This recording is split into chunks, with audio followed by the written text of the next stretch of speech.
What do you think? Should we start this thing?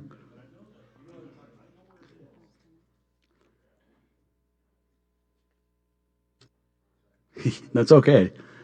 This is great. Hi, everyone. Welcome. Let's call to order, and why don't we stand for the Pledge of Allegiance?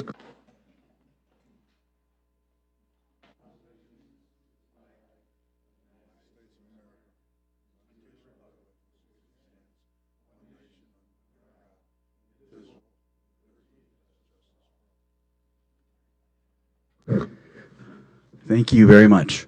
Bear with me. This is my first night officially chairing the situation here. So, welcome.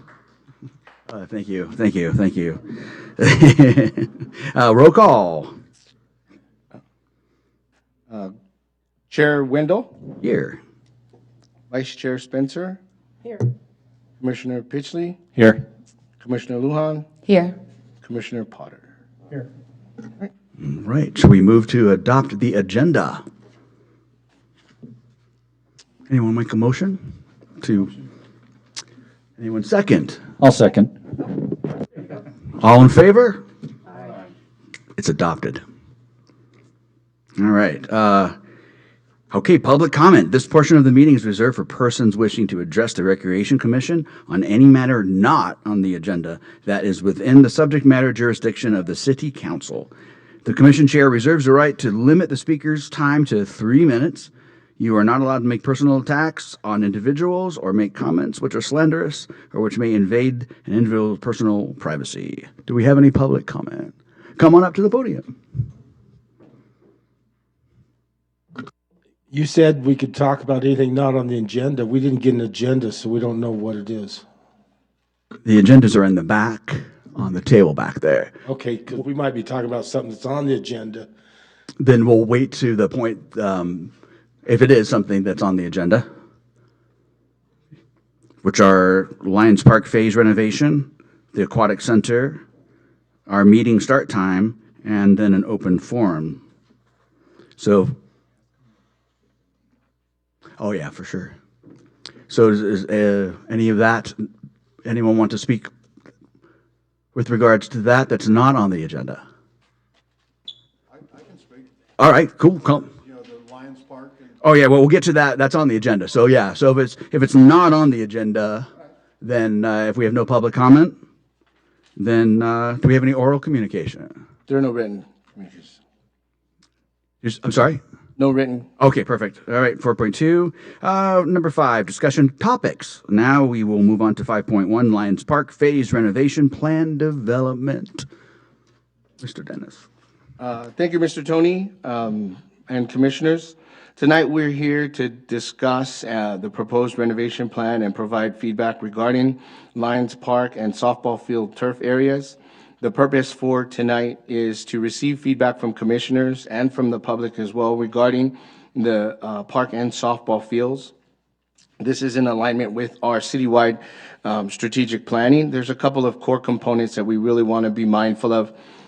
We want to make sure, obviously, that the park and turf area is safe and usable for everyone to have a fun and exciting time at.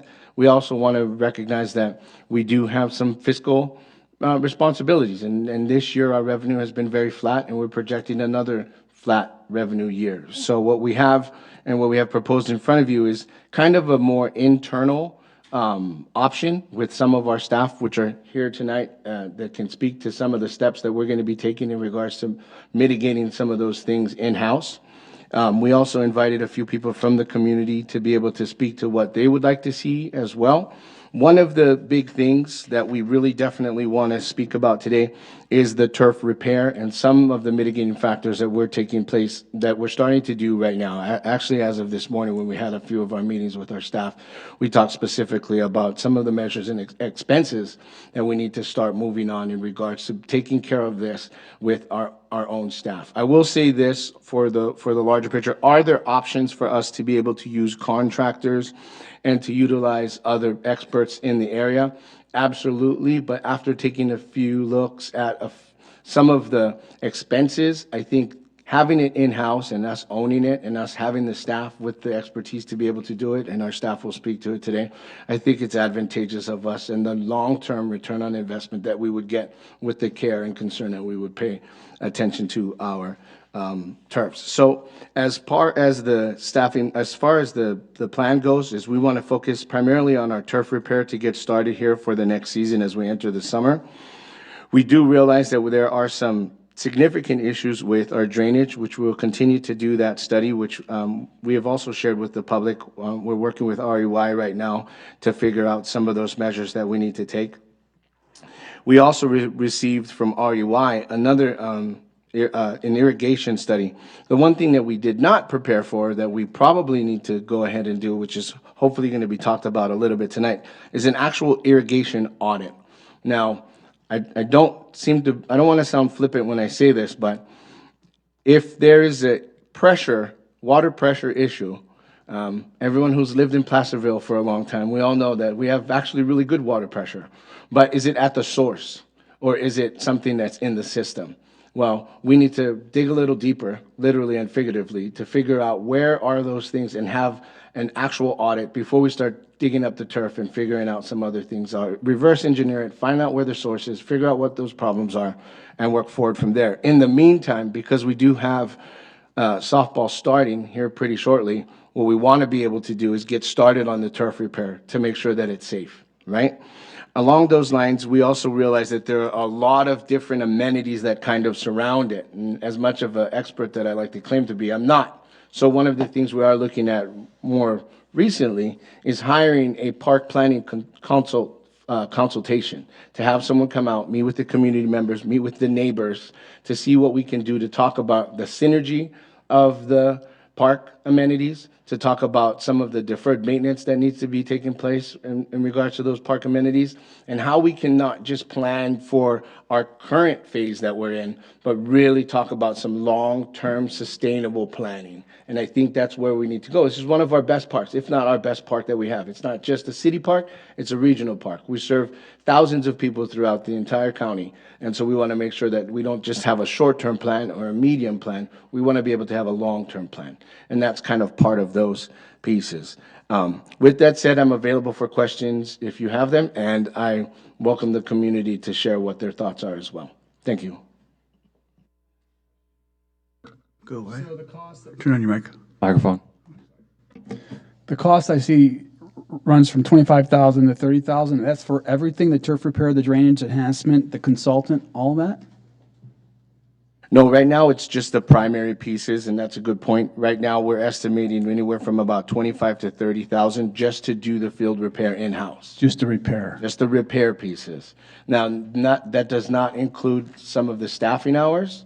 And if I can speak very frankly, some of it is actually the conversation between us renting equipment and even purchasing equipment, right? So we don't even have a tractor, right? And these are things that we're constantly like having to rent for. And so like, what's the cost benefit of us continuing to rent some of these equipment versus us purchasing the secondhand equipment? And our staff have great ideas in regards to the type of equipment that we need. And I'm definitely not the expert. I'm glad that I have them. So they might even be able to share and shed some light on it. And then we can ask them questions as well.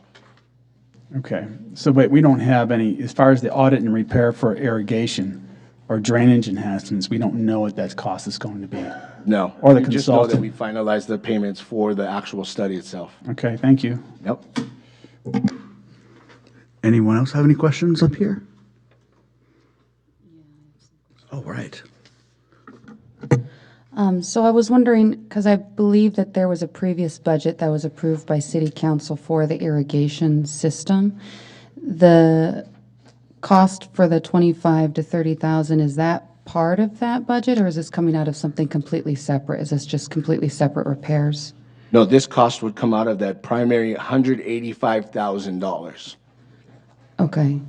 I guess, okay, so there's some repairs that need to be done in advance of the irrigation. And is there, with the 185,000, is it still anticipated that that's going to be enough to cover the irrigation? I guess that would be my concern. No. And I wouldn't even begin to speculate how much money we would actually need. I mean, I could shoot a ballpark number out to you, but the last that I know, especially in the field that we're in, Parks and Recreation, to do a field right, you're looking at $1 million. So we're nowhere near that. Right now, it's like Band-Aid, safe, and then see what we can do to make it better long-term. Okay. So we're doing what we can for now, and then we'll go from there. Correct. The next question I had for the current goals was hiring the consultant to develop a master plan. I feel like we've done some public meetings and hearings to get a collective idea and preference from the public. So is that something that we could put together in-house instead of hiring out for a consultant? I just feel like, is that money that the city could save and bring the community together to put together our own master plan? I would like to see savings with that, if that's a possibility. That's a total possibility. To do an actual study, it would probably be anywhere from about the nexus of 30 to 50,000. Like you said, we've done some of that legwork. We may include them in one of those community meetings. But if I'm being completely transparent, one of the things that we probably want to be able to do is expand our border and our sphere of influence to include the actual neighbors that are directly adjacent to the park. I love the fact that our softball players and our pickleball players and the families that use it on a regular basis with their dogs, I love that they come from all over. But I think we need to have intentional and thought-felt conversations with the individuals that live the neighbors directly next to the park. I think that's where we want to be able to bring their collective understanding of what they want to see in their neighborhood park, as well as what the community members and residents and users want to see in their community park. Is it going to be a pretty and fun experience? Most of the time. I'd say 90% of the time it'll be exciting, but we'll probably have a few, very passionate individuals. Some people will say, hey, we don't want a skate park out there. We don't want those types of amenities because we already have a skate park. Well, then we'll have individuals say, well, we need a dog park, So there's going to be, and I've said this jokingly before, you can have anything you want. We just can't have everything you want. And so I think to your point, can we save money?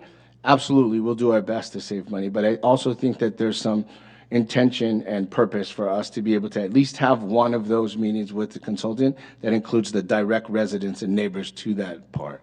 I hope that makes sense. It does. I know for myself, if it came to a vote, my recommendation, just in advance, thinking out loud, is let's save $30,000 to $50,000, and I think there's a lot less expensive options.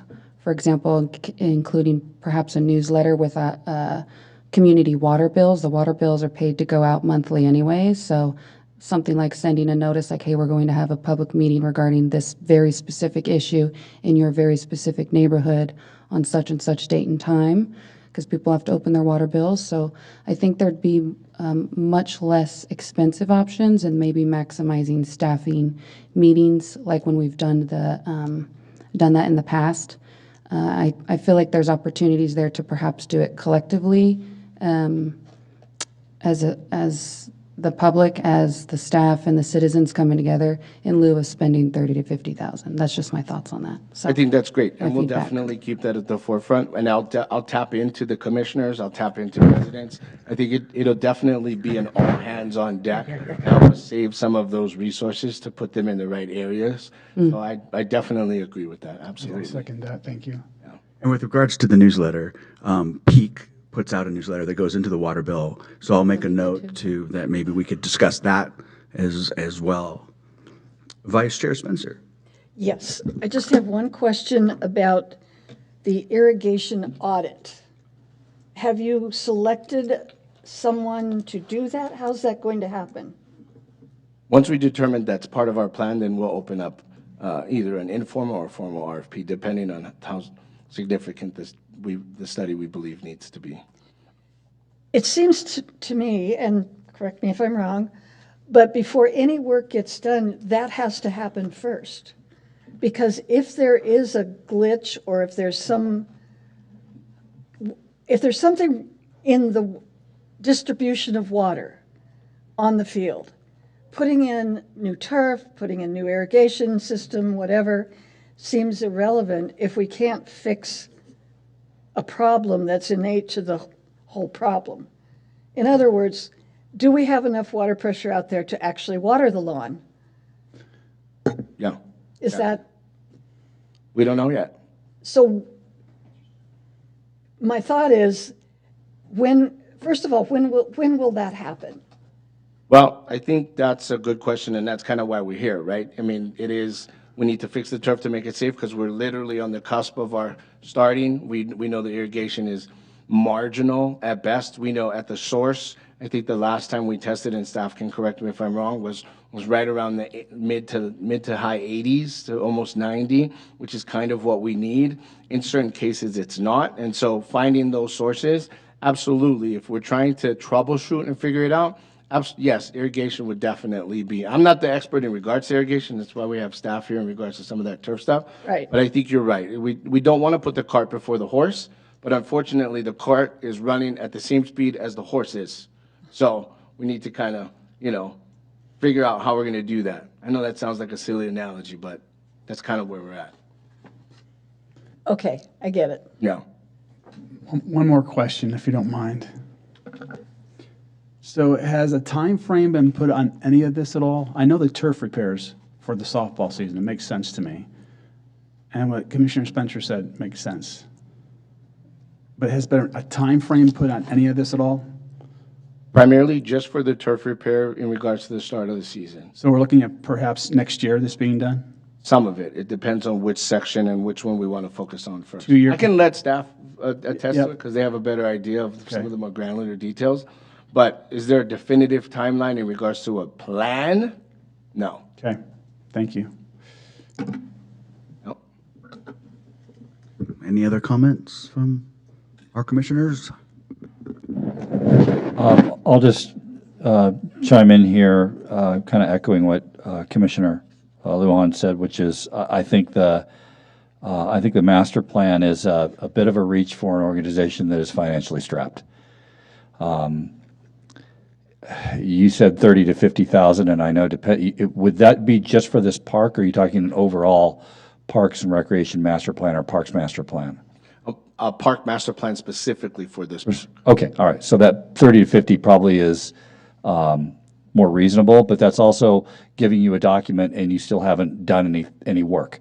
It's simply your plan moving forward. And my guess is that between the users, staff, and the Parks and Recreation staff and the maintenance staff, you would probably have a better idea of what needs to be addressed out there. And looking at this list, which to me is a pretty good list, other than just not having a timeline to go with it. I think you know what to do, and I'd save the money and put it into the fields and other deferred maintenance.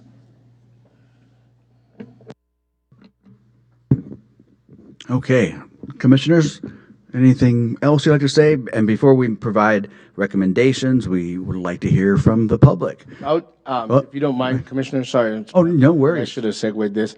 I did invite two of our staff members here. Oh, okay. Mark, who is our field maintenance, he's been doing an amazing job for the last few years. I'll let him come up and share a little bit about his experience and about some of the plans that we've been working on. Perfect. We also have Tyler Gilbert, our Parks and Facilities Maintenance Superintendent. He's here as well. I don't know if he'll have time or he'll want to interject, but if it's okay, let's go ahead and we can start by inviting Mark up to go ahead and share some of his thoughts. Absolutely. Come on up, Mark. Mark Stringfellow.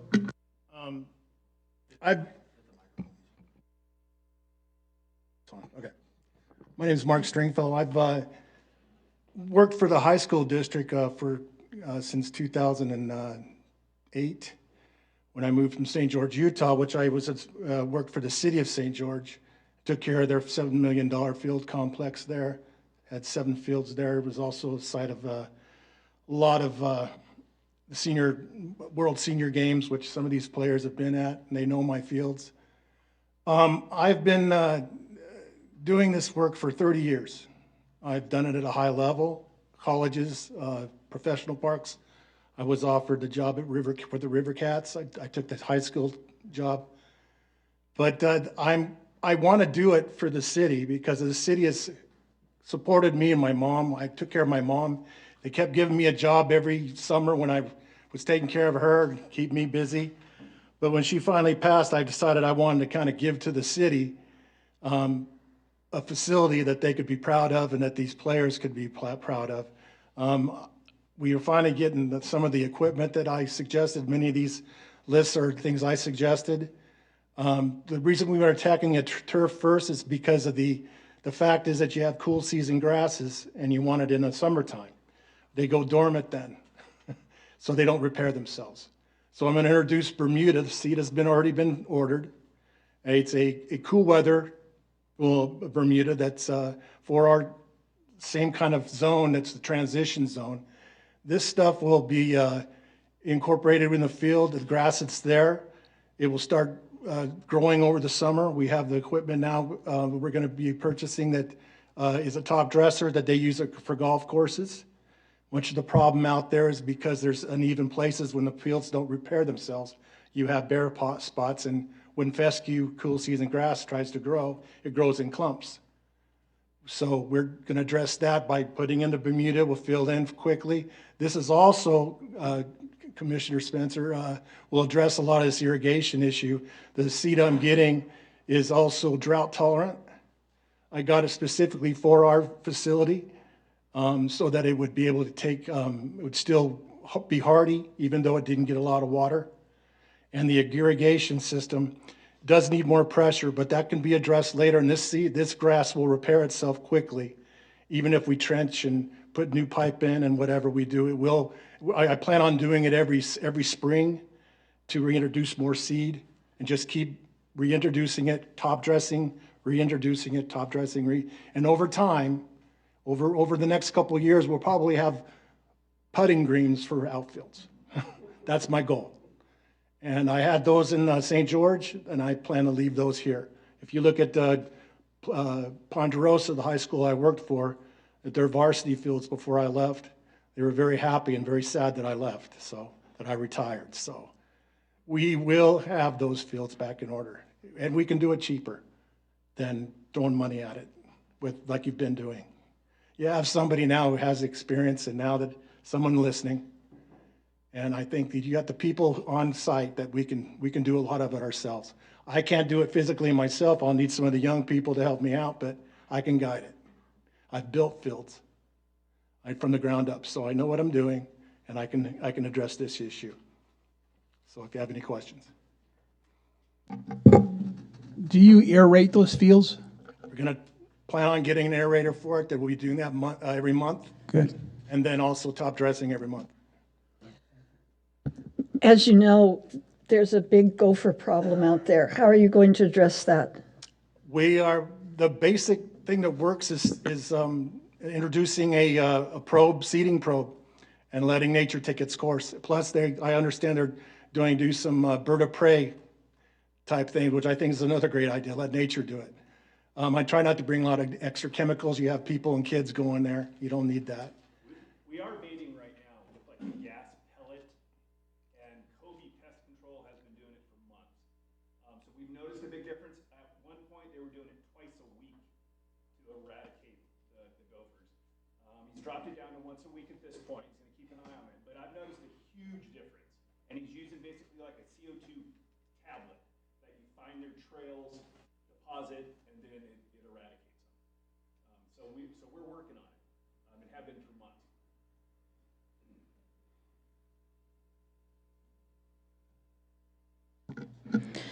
I didn't have any questions, but I did just want to provide a little feedback. I wanted to say, first of all, thank you for coming up here.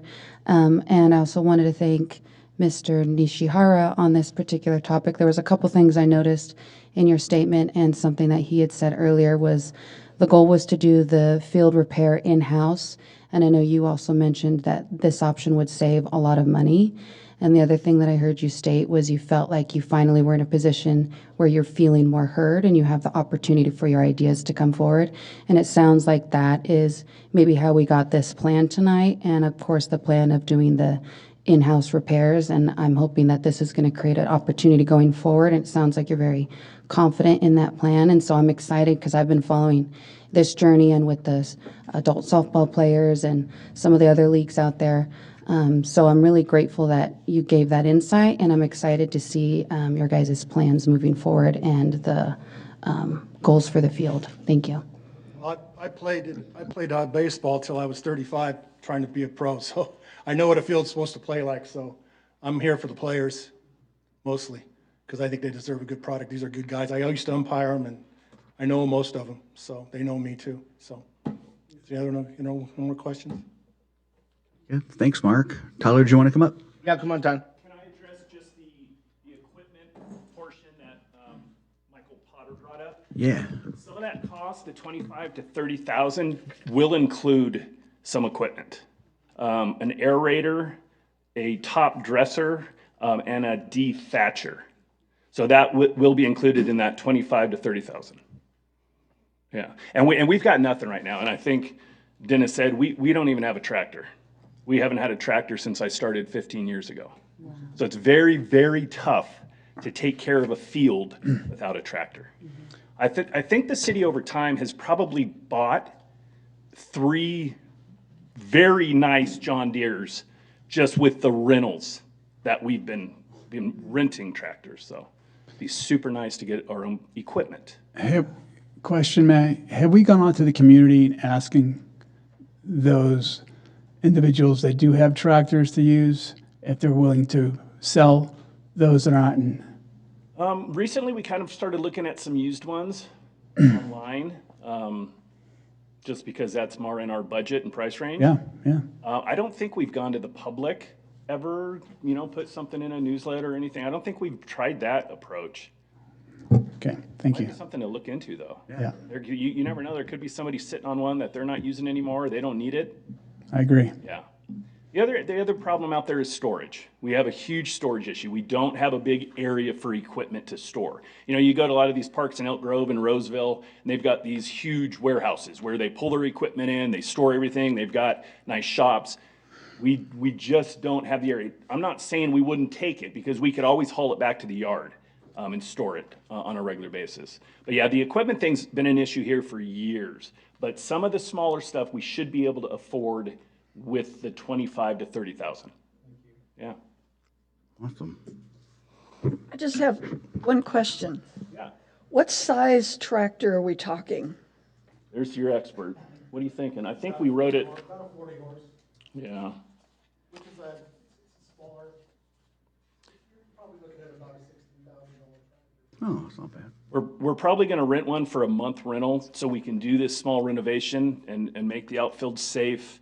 We're also bringing in infield mix, which Mark didn't mention. I think 60 yards is coming Wednesday. So I've already started buying some of this material. The other stuff is kind of, we're waiting on, but it's, You have to do it early, you can't do it in March, you have to do it. yeah. Get it ordered, it's always gone before everybody else gets it. And then what was the other amount of? You gotta get it ordered more in February or January. Oh, We have 120 tons of the top dress sand coming in, which helps level out the fields and also allows the seed to grow. So we've already started doing some of the work to get going on it. So just for clarification, when you say the size, tell me, I have an idea of what I want to do with this, but I need to know what horsepower, what kind of a tractor are we talking? This is just a basic, kind of a farm tractor, small farm tractor. Small farm tractor. Small John Deere or a Kubota. You see yeah. them? Okay, Picture. Yeah. Approach the bench. Okay. I got it They now. only need to be, What do you say? That's a 30 to 35 horsepower. Okay, Something that size is Okay. what we would need. And to rent this is going to be about, for a month, I think there's a quote there. I think it's around $4,000 just to rent it for a month. 3,700. 3,700. So Yeah. if you can find a used one for 16, Yeah. you do this 3 times in 2 years, you just bought your own tractor. Yeah, So the renting thing doesn't make sense. So 15,000 to buy? That's a totally rough number. You could find a used one for that, possibly. Possibly. I think we. I've been fine. In fact, we lost one that had all the implements that we Okay. needed. Got it, We thank you. just lost one that was for 79. It was perfect. 79. Yeah. So you gotta get on it when you see. I know that's off the topic, but it'd be fun to have the tractor pull a float with the softball guys in the Christmas parade. Already thinking. That'd be great. On the way to the Christmas tree. On the way to the Christmas tree. That way we could scoop the people out to make room for Santa. And the pumpkin. Yeah. The pumpkin. Okay. Just Thank to recap with some numbers, our initial primary contractor we spoke to a few months ago, it was around $58,800 to contract with them per field, which came in around $100 for them to do all of the work. Recently, we had a local vendor quote us around $40,000 for just the material. And we are hoping with the experts and our staff that we have, and possibly some volunteers, we're definitely going to need some help out there too. Ballpark it right around 30 or so. That's kind of the goal. But if we want to hear from the public, I think their information is valuable too. All right. We ready for some public comment? All right, we got to hold it to 3 minutes, and please state your name when you come on up. Wink Hopkins, W-I-N-K. My real name is Wendell. I'm 80 years old. I've been playing softball since 45 years ago, at least. I've done a lot of tournaments. I've done a lot on Southwest California, North California, all over, okay? I love playing softball. I've been off for 2 years because I pulled a hamstring. Had nothing to do with the fields. I'm just getting older, okay? So I took 2 years off, and I'm coming back this year. Hopefully, I won't injure myself on the first game like I did 2 years ago. Okay, I have a solution to fixing the baseball fields at Lions Park. My first one is to remove all vegetation, grass, and the weeds on the entire surface of the baseball fields. This would alleviate the gophers, save water, and safer for us players, especially the older ones, okay, as I think I am not. Alternative, install turf. Advantage, attract more tournaments if you have a good baseball field, or as we do have up there, we have 2 fields.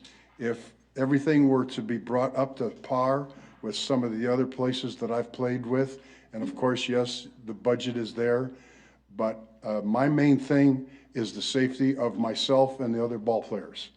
When you're in the outfield, you've got the ruts in there, you don't know if the ball is going to take out your teeth or other places on your body. And you just can't play safely like that. It's not good because I can't injure myself because I have some property and I have to take care of it. So the other one item, and I'm going to go quick here, replace the dugouts, make them more habitable. They're ancient. Replace the bleachers, make it appropriate for people that want to watch their relatives and their friends play softball. The more tournament, it'll attract more tournaments, more money spent downtown for the businesses. If you have a lot of people coming in here to stay the night, like on Broadway, they've just renovated that one hotel out there. That can just go crazy with having a lot of good money that you can do to maintain the monies to keep our ballparks going. And of course, it's the exercise. You can't forget that. So we all get out there and feel like we're 100 years old when I wake up in the morning, but I don't let that kick me in the butt, and I go back out there and do what I got to do. Again, you can have the food markets are going to go crazy. The business is going to boom downtown, and that's part of it, okay? And then I wrote some notes down on the irrigation. There shouldn't be too much of an irrigation problem as far as I'm concerned. It drains, and yes, maybe some irrigation would be appropriate. I'm not privy on how to maintain that. The water usage, you're going to save money. Everybody wants to save money on water. Hiring a consultant for now, but long-term, is that going to be good? I don't know.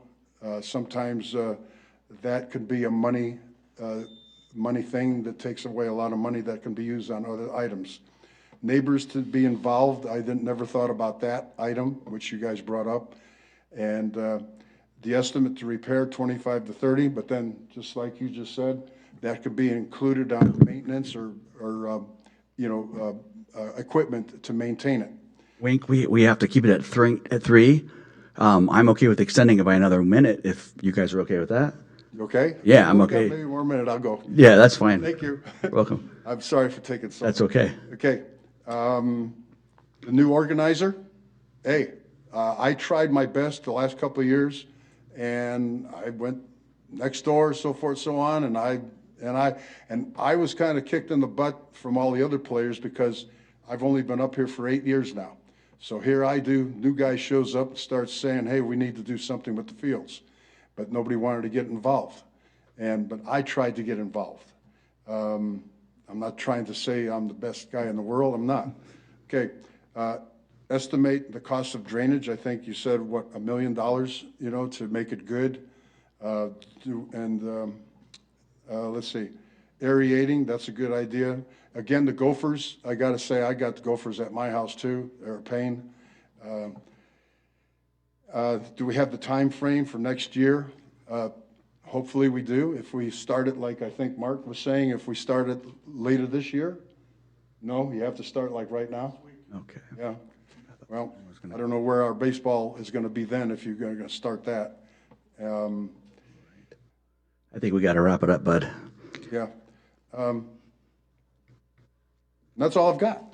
Great. Wayne, did you say your first name was Wendell? Yeah. Oh, perfect. That's my last name. Have a good day. Thank you for coming up. All right, any other public comments?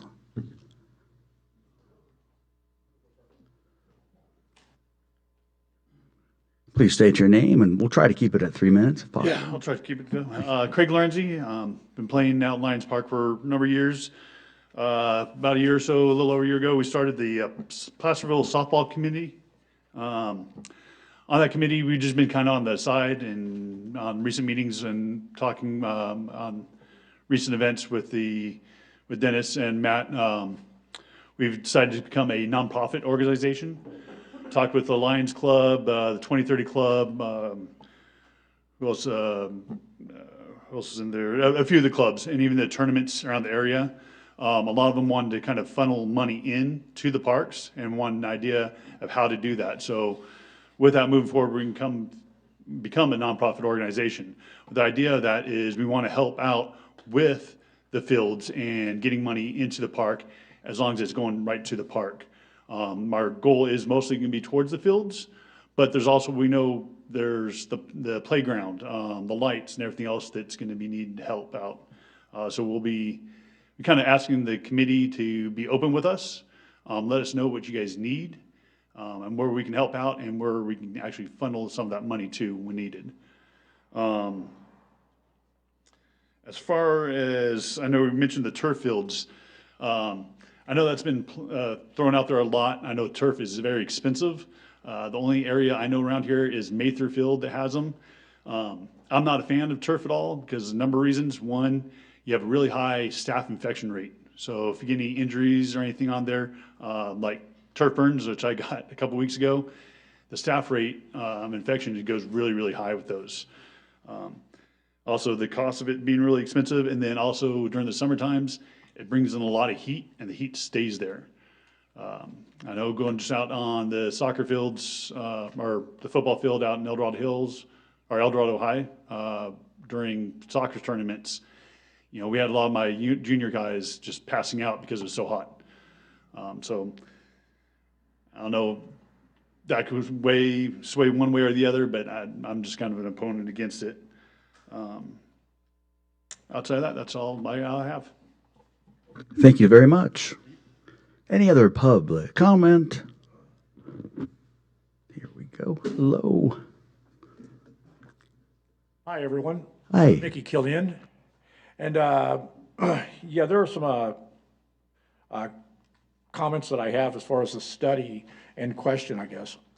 Because in our meetings that we've had the last couple of months, there was that initial study that was done for the lower drainage or the lower field and the drainage there. What is the outcome of the upper drainage study that we talked about potentially that happening to move forward? Because it didn't seem like it would be productive until we had that. And I haven't heard anything on that. Let's see. And the drainage problem, as far as the outfield, say left to left center field, until we get that drainage done, it's just going to be problematic over time. I mean, it's horrible out there. Let's see, tractor. We've talked about this in the meetings the last couple months. We have tractors. I have a tractor. I have a 25 horsepower tractor. It has implements to it. So, but it would work. So it would save that $4,000 right there. But we are out there. There's a lot of us here, there's a lot of us that aren't here that are willing to help. We were talking about work days that we can do. We can save that money. We could keep it in-house. We're here to volunteer. Give us what we need and we're ready to go. We just need the days. And we've talked about this. So we're here and we're available. So anyway, thank you. Thank you very much. Any other public comment? Now's your chance. It's fun. All right, no? Bring it back to the council, the commission? I'm good. You guys are good? How do you guys feel? Oh, sure. Thank you, everyone, for your public comments. It would be ideal if there were members that were interested in volunteering their tractor. I don't know to what extent. I know that it was mentioned that a monthly rental was going to be started with. And I know we plan to purchase a tractor shortly thereafter. But if there's an opportunity to perhaps save, I think it was mentioned $3,700 on that rental for the first month. Perhaps there's someone in the nonprofit that's been established that would happen to have a tractor available for the month that the staff might need it. I'm not sure if there's liability issues there, but if there is an opportunity to save the $3,700, that would be ideal. So if there's an opportunity to coordinate that with the staff and the recently established nonprofit, that would be something I would recommend to consider. Thank you. Anyone else up here? Yeah, I have a question about the field lighting. It is sports lighting that we have out there. Is it LED or is it metal halide or it's not LED? Okay, all right. Musco, of course. Yeah, how long, last year? All the bulbs, okay. All right, okay. All right. Staff, did you guys want to address any of the public comment questions or? Let's pick a date now. I Okay. mean, it's a commission meeting, we want to start planning on it. We've got members of the public here. Pass decide whether 300 or 300 people show up. That was a joke. But, let's get some dates. Yeah. Where I'll meet Yeah. people is when I start doing mix. So first thing I'll be doing is disc in the fields, getting them loosened up. Then when we get the mix here, I'll start. You want to come up here and say it on the podium? Thanks, Mark. I will definitely take the help because I'm retired too, so my time's your time. And I will definitely take whatever people want to come out and help. And I'll give phone number if anybody wants to get a hold of me, and then or give me yours, and we will go ahead and make some kind of a plan that way. How about put us all on a thread with you? That works. I'll give you my email. You guys can all too. I don't know how anything about liability. Waiver. Yeah, you'd have to sign a waiver on that. Yeah. I'll work on the tractor thing separately. Let's just work on the actual bodies to do the work right now. Yeah, we're starting this week, so I'm starting. You'll have read that. But we've got a couple pieces that we're still looking at that we ordered that hopefully would be able to adapt to your track. Some of it is going to be pulled. A lot of the things I'm trying to get ordered are things that we can pull on equipment we have now, where we don't always have to have a tractor. It's easier to do because we already have the bed of the gator to put the materials in, and then with the top dresser, I can keep refilling it that way. Hey, Mark, I mentioned Yep. to those that want to volunteer, I believe that Dennis has waivers before you leave. If you can sign a waiver before leaving, that'll be the first step. And from there, I think that thread's a great idea to include Dennis and Matt in that thread as well. I think it's a great idea. And then when we get the tractor, as soon as possible, and Mark needs it, it'll be great. Thank you. Yeah, we'll be getting mixed this week. Thanks, Mark. What we'll do is, Tyler, if we could, why don't you guys get Tyler's email, coordinate a date with him, and then as easy as it was for us to pick a date, I'm sure it'll be even easier for you guys to coordinate the work. That was being facetious, but. Yeah, or a parent's signature. Yeah. I mean, just don't bring your 7-year-old out there, because then they'll just Well, be chasing I- gophers. They'd be great. I think Yeah, they're awesome. and Dennis, there has been previous years for the Rise and Shine event that I signed the waivers for my daughter and some of her friends, and they were allowed to participate, but it was very minimal participation. It was like weed eating for the children, so. I was gonna say, do we have access to a copy machine? Could we just pass a paper around for everyone to sign Yeah, and then go just ahead. print multiple copies? Absolutely. Then everyone could get that. So I don't know if there's staffer in the back that might be able to just run out a piece of paper for everyone to start a list while we're moving through the meeting. Does that possibly work? I don't know if there's someone back there, or I can go find a piece of paper for someone to sign. I'm not sure if we have anybody. It'll be fine. We'll Okay, if print we it can up get from here. something, I was just Yep. thinking that might help. Okay. Other than that, that's all we have. All right, Andre. Okay, Mark, can I get you up there again? Just so I understand, and hopefully my fellow commissioners and the public understands, you'd be running this work day as the boss? Yeah, I've been doing it every year. When I was working, I Okay. would first start with a tractor and usually either a tiller attachment or now I'm gonna have to get a disc because I can't seem to find a tiller attachment. So could you just help me understand then what your expectations are for people who show up? Mostly just to be willing to do a lot of the back work that I'm, because I'll be doing the tractor work. I mean, when I do it, it's gonna be bucket loads of mix onto the field and then it needs to be spread. Okay, Once I get it out, if they can spread it to where I can start using the box, Ton of manual labor. it's a lot of. Sure. We do have a skid steer out there that we've adopted from Public Works, and it does have a bucket on it. So I don't know if anybody has skills on a skid steer, but if somebody did, they could be running loads down from, but, I think the mixes come in Wednesday. So it's gonna be a lot of manual labor, and, oh, gotcha. And equipment operating. right. I'm just wanting to understand that you're going to be directing what the volunteers will be doing. Yes. Best utilize their, They're helping me. yeah, as a resource. Yeah. Because the last thing I would want as somebody who is bringing people out is just to have them doing whatever it is they wanted. You're going to direct them, you're going to tell them what needs to be done and We do have a supervise specific that. plan, I Okay, usually do it myself, so, sure. yeah, and he's gonna be out there 24/7 pretty much, until we Wow. start the season. with help. I'm Sure. short-staffed right now, so we're down a guy right now. Right.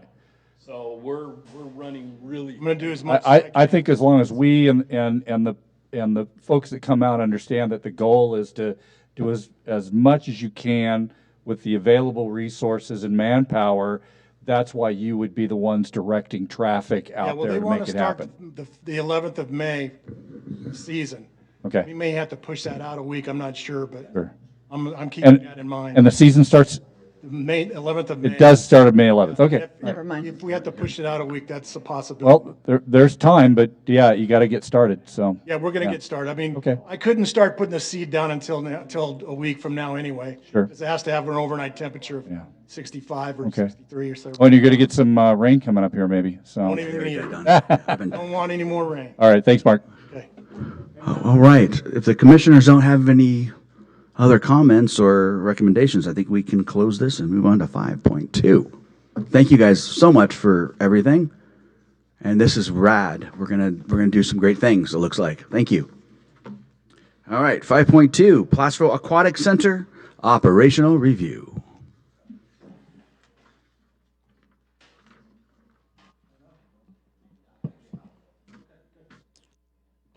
Thank you, guys, public and commissioners. I'm going to give you a brief overview of our current operations at our aquatic center. As many of you may have or may have read in the paper recently, the El Dorado County has made some preliminary decisions in regards to some of the funding support for our operations. The approximate number we've been using. Hey guys, we can't hear over that if you guys don't mind. Approximate number we've been using is around 37,500. It's been over a period of time. Some years it was around 20, and other years we had asked for more. And we've always had and we still do, a general partnership in regards to funding as maintenance goes for our facility. We are facing the same type of revenue restrictions that we've faced in the past. Our revenues will probably be around the same and flat going into that year.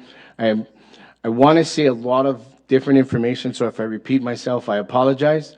But basically, our operations subsidizes the city subsidizes the operations at that pool is in around $670,000 a year annually. That's both with maintenance and operations for swim lessons, lap swim, and so on.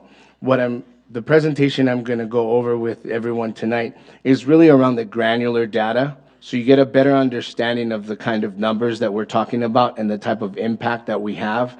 And then we're going to have a little bit of a dialogue, and I'll go through some of those things and some of those options that we've been looking at.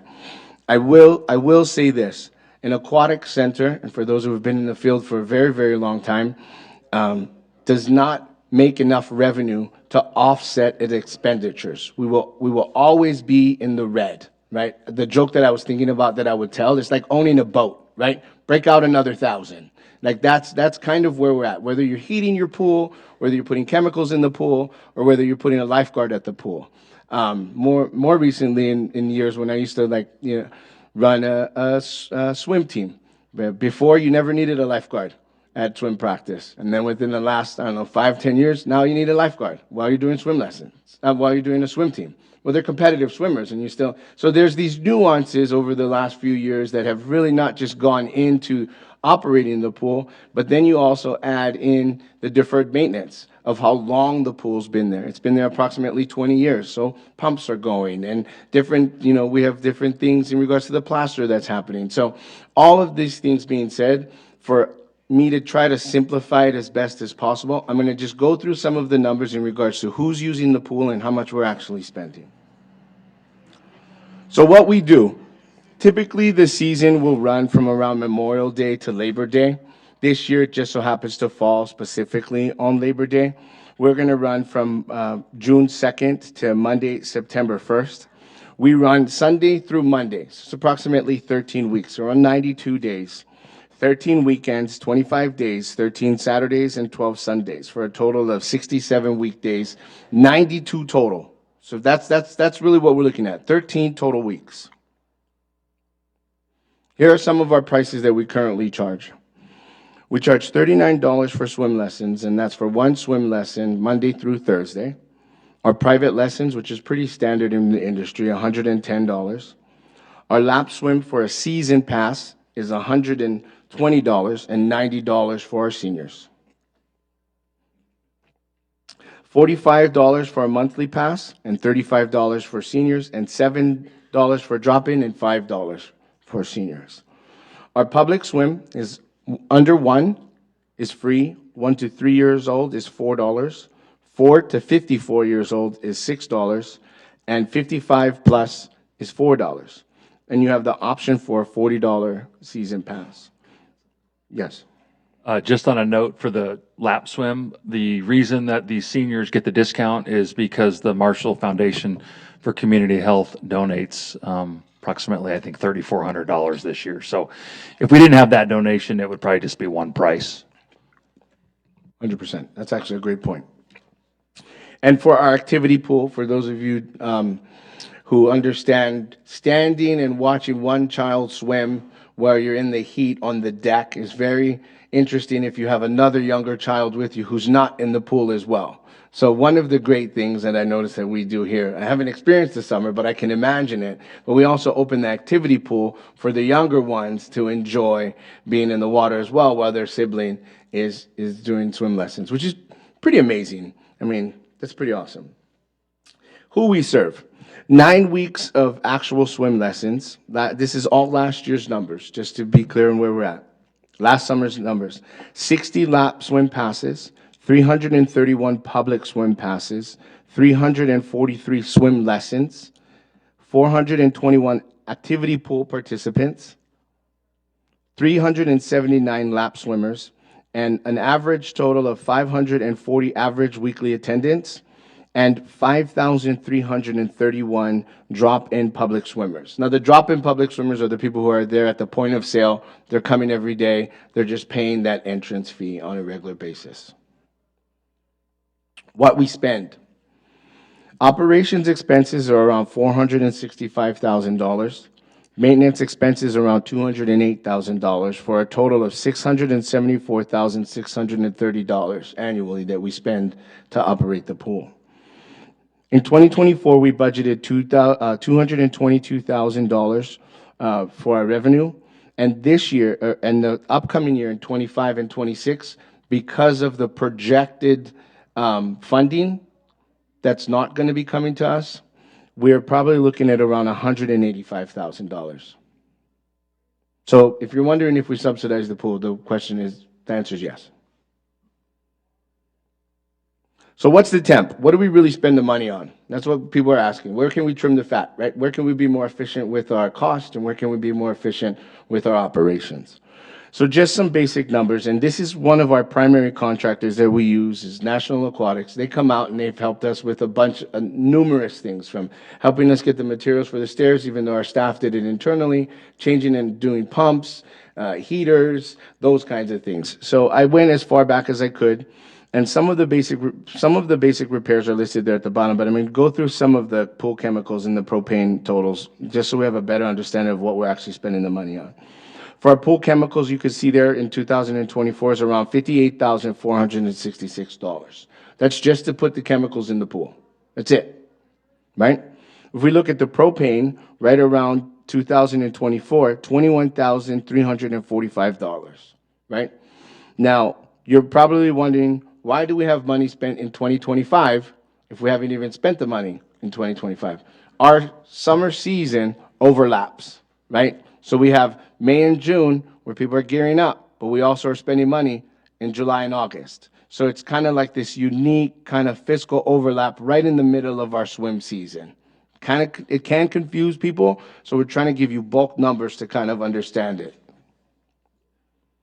This total at the very, very bottom for these repairs are basic needs and deferred maintenance. Your pumps get used, you're going to have to do maintenance on it. When your heater is used and it goes out, you're going to have to replace it. This is just the cost of doing business.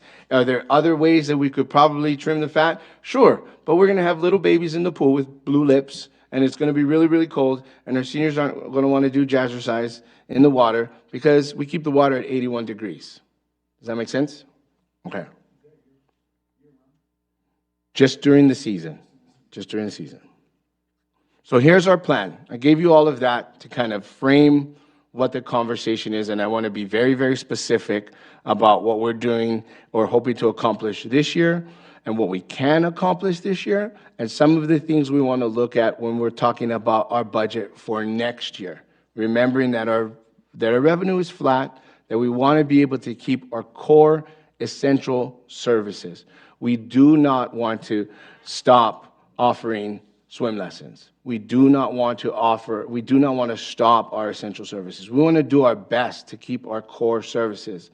However, if you notice in the news with other agencies, there are tendencies and trends for other people to be able to be like, hey, look, we're just going to close on Mondays, Wednesdays, and Fridays, or we're going to close this pool here. We see it all the time in the news.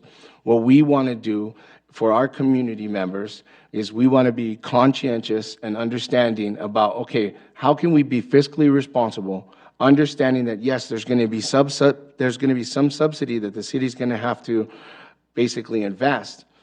But in all fairness, we haven't increased or looked at our fees since 2020. If that makes any sense, right? So how are we going to do those things? And now we have all these ideas, because I can kind of see your guys' heads. Oh, we should do this, and we should do that. We should do this, we should do that. I think like that too. So I made 4 buckets so we can kind of go through it together, and we can kind of dialogue and talk a little bit about that. Does that make sense? Okay. The first thing that we want to basically explore is the potential elimination of the summer extended season. I'm going to say that again because my staff have been making fun of me a lot about this. Not the extended day, because I used to be in daycare, but extended season, meaning when the kids go back to school, right? The kids go back to school on August 6th. We run 9 weeks of swim lessons, but the season we've been running has been going 13 weeks. So that extended season, that's the first part we want to talk about. The second part is we want to take a look at increasing and adjusting our user fee schedules.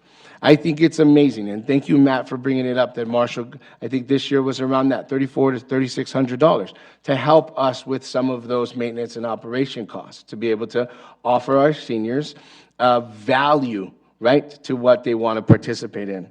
The other thing we want to take a look at is the increase in fees and potentially provide a discount for our city residents. We did a little exercise today, and that's $674,000 and 10,000 residents, it's $67 a resident. But not all of 10,000 people go to the pool. So now you have, 1,000 people who are using it on a regular basis, subsidizing it for a region-wide service to the county at 76% of our users living outside of the city. 76% outside. The other thing we want to take a look at is optimizing some of our pool operations. We know that there are some cost savings that we can probably try to work on in regards to the propane and finding different vendors and doing different things to kind of eliminate some of those. Would it potentially be just offering public swim during the weekdays and not public swim during the weekends? Is it offering only public swim during the weekends and not offering public swim during the weekdays? I think, in my professional opinion, there are options where we can still provide the service, but be lean in our offerings. Are we going to make everyone happy? Absolutely not. That's why I value all of you for sitting up there. Thank you for participating in the democratic process. Do we want to try our best to make everyone equitably happy, to feel some value? Absolutely, we do. I can share some of these other numbers before we go back, because our staff had a chance this past week and today to go through some of it. Most of the other public agencies in the area do offer non-resident fees, and their price points are probably a little bit higher than where we are right now in regards to what we're offering. I don't want to say which ones in general, but for example, there is a agency that charges, $44 for a resident and $54 for a non-resident, right? So that's kind of like the industry standard, charging a little bit more for non-residents. With that said, you have my report, and I'm available for questions because I think this is a really good conversation for us to have. Thank you. You have any more? What? I'll bring it back to the commissioners before I say anything. Who would like to speak? I'll go ahead. First, my feeling, whoops. Ready? We need public comment first before. Questions, and then public comment, and then done. That's right. Okay, perfect. Okay. We're going to do, okay. We're going to do us and then them. Okay. All right. So unequivocally, I am in favor of raising fees. I think they've been too low forever. I also am very much in favor of charging non-residents a higher fee. However, if we do that, and then number C, implement partial closures, there may be backlash from the community on that one, so that needs to be kind of parsed out to figure out how that's going to work. The other thing that keeps coming up for me is, has anyone ever looked at how to extend, and I know we don't want to do that this year, maybe, probably never, but if it were usable for longer periods of time, like throughout the whole year, what would be the cost of putting up just around the pool some kind of a bubble structure that would allow people to use the pool during the winter, and we would still charge them the same amount of money for the same amount of services. Maybe not swim lessons, but, you know, swim laps and aquatic classes and things like that. I don't know what the cost would be, but I'm just wondering if we did extend the use time and allowed for the community to pay for a longer period of time, would it offset, and I know you're probably going to say no, but would it offset the cost of heating and supplying a lifeguard? Just a question. Don't have to have an answer right now. Just something that I've thought about for quite a while.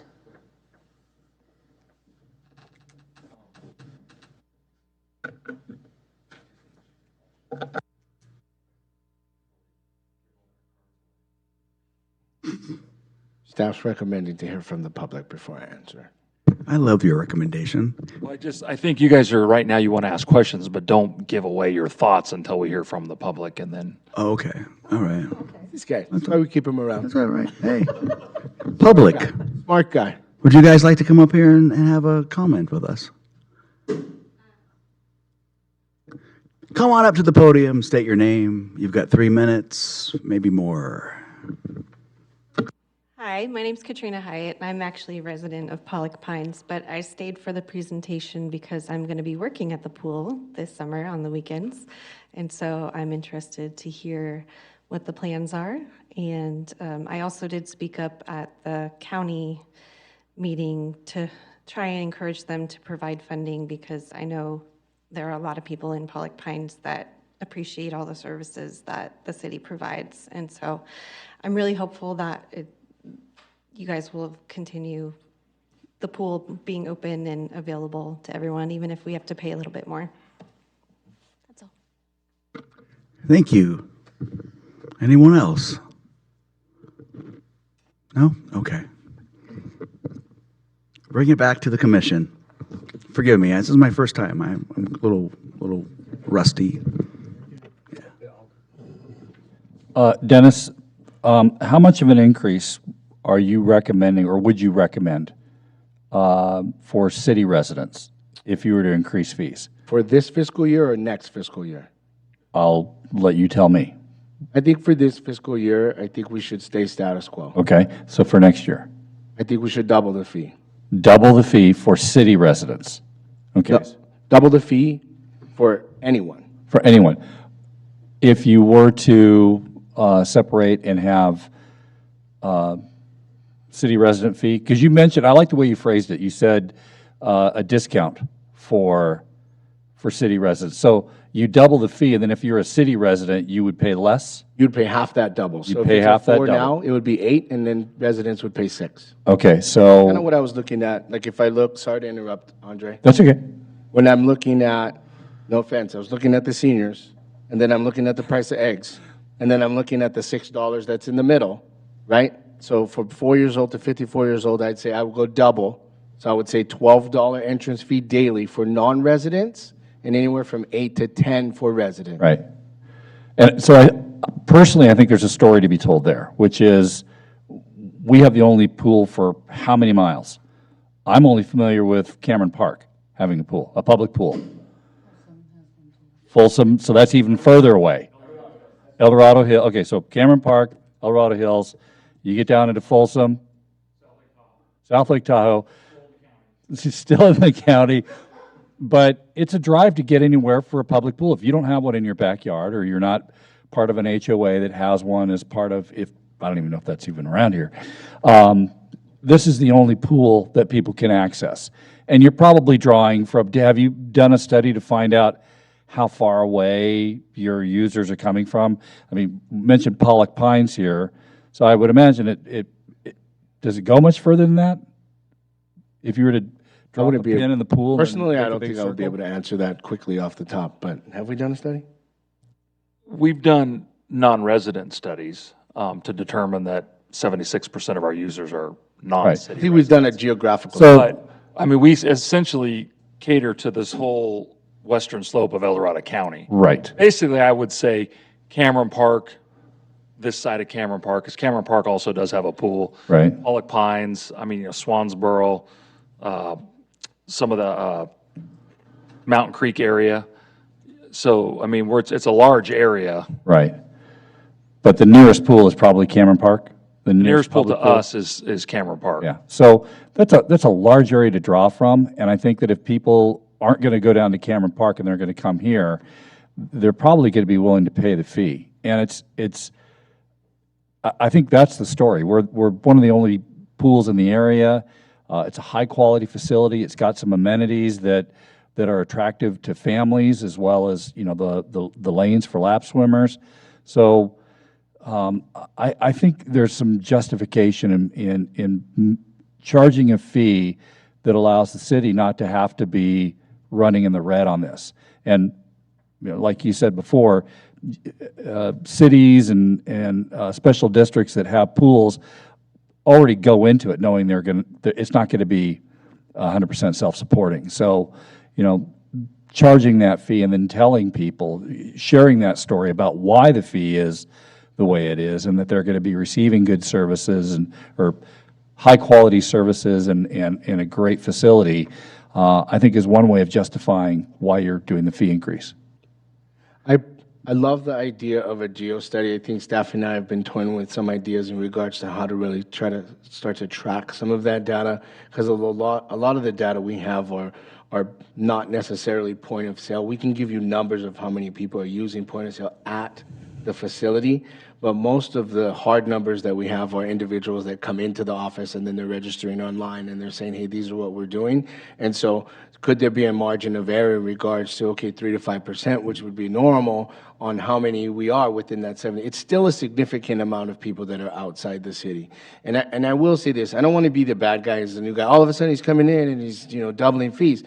In all fairness, I think that because we haven't touched the fees since 2020, because we realize the economy is where it is today, had we started to preempt this maybe last year or coming out of 2020 or 2022, then we could have incrementally over time, kind of $1 here or $1 there. I'm saying not to do it this year, primarily because I feel that our community is so enriched with people who not only want it, but they need it and they love it. You know, it's one thing when you go into a program and people are just there because that's all they have. People really like it. I mean, it's kind of the talk of the town, right? And so I don't want to cut your nose off to spite your face. I want to be like, hey guys, we got to go up double. No, let's really take the year and look at where we're at. Are there things that we could do fiscally now within our expenditures to say, okay, we don't want to cut off all of the services, but I want to let people know now this year, going into next year, because it's the revenue is what the trend is, what it's going to continue to be. Unfortunately, we're going to have to take a hard look at what that number is going to be. Now, will City Council or you guys say, hey, maybe double's too much or it's not enough? Possibly. I think two things. I want to start the conversation now, but I also want to be realistic with what the number would be, if that makes any sense. And then take the feedback around the geo study. I think that's advantageous of us to take a look at, well, what is the farthest distance traveled? When you say double the fees, do you mean like lap swimming too? To 240? I was actually just looking at public. Oh, public swim. Okay, sorry. Because that was kind of like the biggest bulk. I never really did a full analysis on everything else. I think swim lessons, I'm a huge proponent for value for swim lessons. The average size of a family is approximately 2.5. And so if you have more than, you know, one child wanting to swim, you're going into it even at $45, you're spending $90 a week. I get that people want to invest into their kids and they're paying more for sports, but this is a life-saving skill we're teaching these children to be able to swim, right? And so for me, I think if we are making the conscious decision to subsidize the aquatic center to save lives, then the one service that we provide should have a great price point and it should have a value to it. You know, not saying that it doesn't go up, but I'm not saying that it will go up as incremental as a public swim. Can I make a suggestion? Yes, please. I kind of feel like we should go back to Vice Chair Spencer's question, because she had a question and then we kind of went to public comment. So In regard, It was Which in regards question were to, you I think, the referring pool, to? I think it was in regards to the pool being open longer. Yeah, The bubble. the bubble. That's right. The bubble. Apologies. Now, I may be imagining this, but I know that I do know that I've seen public pool, not large public pools, but public pools that have like a bubble structure. And it allows for longer usage of the pool. So there's that question. But another question just came up for me as you were talking, Matt. And I'm still very much behind increasing the fees. But I do have a question about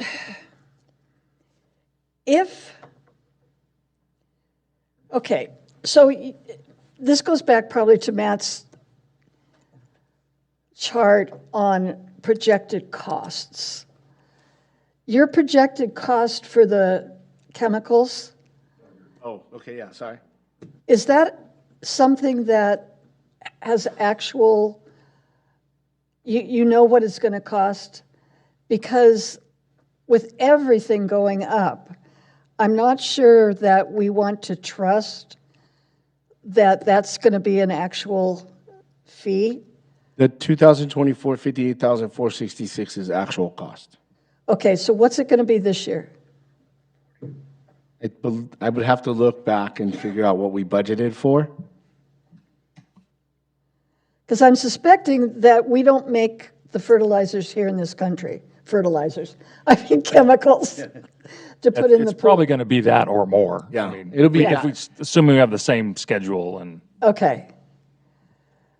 And then the propane cost, is that, are you happy with the provider? We are not happy with our provider. Okay, We are actively, to the best of our ability, looking at potential options. okay, Unfortunately, there are some, it's a nice way to say this, environmental issues in regards to the location of the tanks. okay. Some proprietary issues in regards to whose tanks those are. I'll leave that up to you. Who's the provider now? Then I have another question really quick.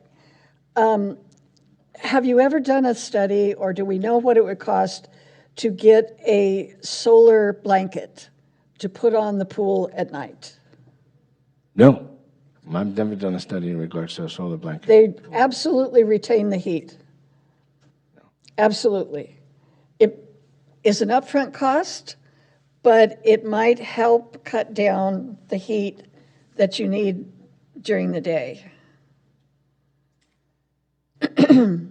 And yes, I know we brought this up last year, I believe. Somebody would have to haul it in and out, but it comes on rollers. You can have it installed at the end of the pool, and it just rolls out, and then it rolls back in again. I think to answer your question in a very, hopefully a short way, because I know I like to talk. Looking at the attendance and where we're at with our 60 lap swim passes and kind of understanding, okay, we did have, 370 lap swim, that's their use for that day. What is the probability and what's the market for us to be able to say, okay, hey, look, here's your right price point. Let's say, hypothetically, if we talk about it out loud, $75, because that's what it would cost to go to a gym to have those amenities. Are there enough customers in this market to ensure that your business is sustainable? We know, to my point earlier that Mr. Andre spoke to, yes, the aquatics is a loss leader. But unfortunately, in my opinion, I do not believe that we have enough lap swimmers to even help to curtail that cost year round. For me, from my perspective and looking back at some of our numbers and where we're at, the cost would be too high and our market would be too small. Question. You have 379 lap swimmers, and you have 343 swim lessons. That's not a big difference. So if the goal is to provide swim lessons, which it should be also, the lap swimmers are still as present as the little ones that need swim lessons. So I'm not sure where that statement comes from. You don't think there's enough people to sustain it. It's the same amount, basically. Can I just clarify? Just keep in mind that the swimming lessons end, the lap swimmers have a whole month, the whole month of August, and then a couple days in September, more than the swimming lessons. And the lap swimmers are 7 days a week. The whole summer, swimming lessons is just Monday through Thursday for the 9 weeks, where the lap swim is the full 13 weeks. So it is a longer period of time, just, so it's not apples to apples for that number.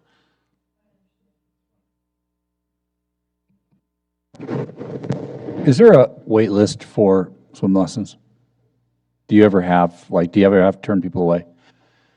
Yeah, usually we end up, a lot of times being able to find a different class for them, or we might be able to find an additional aide and get somebody in a class. But I mean, the classes are so small, like 4 kids, 3 to 4 kids, so a lot of times there are wait lists.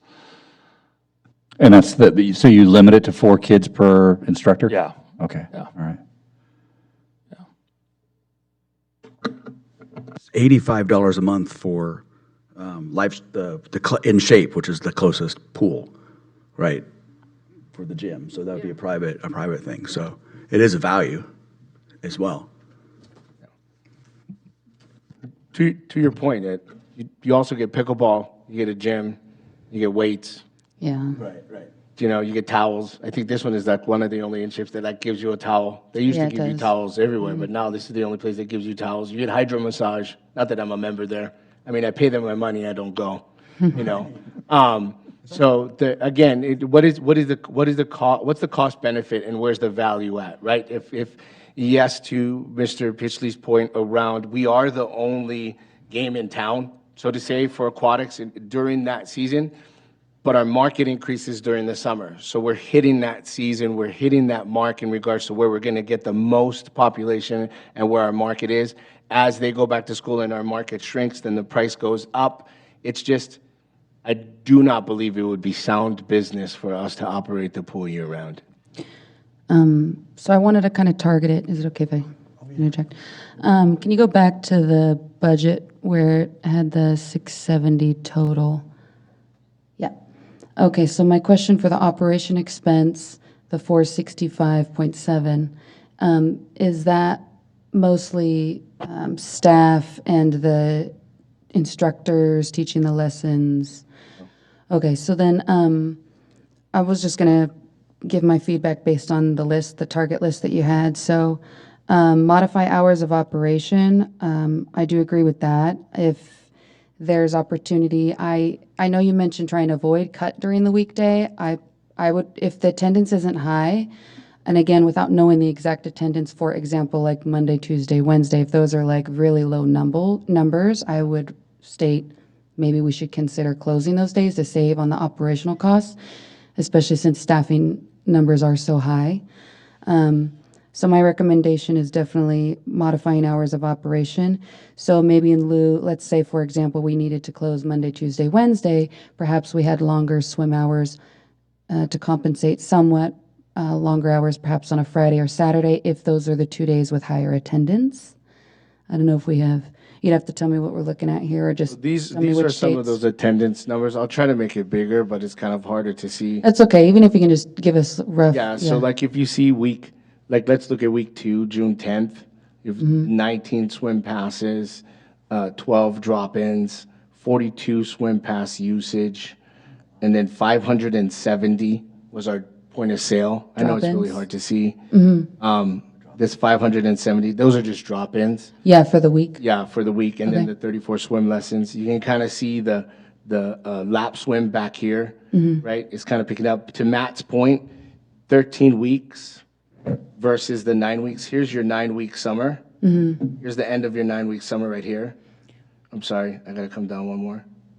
But that week 10, 11, 12, and 13, that no swim lessons. So you see down here in the bottom right, our attendance drops. These are our totals. Significant, yeah. Yeah, see, these And- are our totals. Yeah. So to your point is not taking it away during the middle of the week, but maybe taking away some of our operations at the end of the week when it drops. Yeah, and so without going over that specific chart in detail, and that's where I'd be open to staff recommendation as well, but it seems, according to that, if it's weeks, it looks like perhaps 10, 11, 12. 10 through 13, where it was mentioned, eliminate the summer extended season. Right. I'm in favor of cutting those weeks completely. I mean, the numbers don't add up, but the cost of the staff and operational expense of the staff during those 4 weeks, I'd be curious to see what just the staff cost would be, but seeing how those numbers don't add up, my recommendation would definitely be yes, cutting the extended season. I don't see the numbers being there. Again, let's see, point C, implement partial closures. Again, based on the numbers, I would recommend that as well. And the increased user fees, definitely. I don't know about double. I was looking at, while you guys were discussing it earlier, at some of the surrounding areas. I'm looking at one location nearby. They've got free under 2 years old, ages 2 to 3, $6, ages 4 to 54, $9, and then 55 and up is $6. So I would say definitely increasing our fees. I'd be open to this year. I think if there's enough time to implement that, I'm not sure, even if it's just by those couple of dollars, because I think it was within just, I think maybe $2-ish on each of those. So if there's an opportunity to do a couple dollar increase this season, that'd be great. But if you feel that we need more time to get that information out to the public, I understand that as well.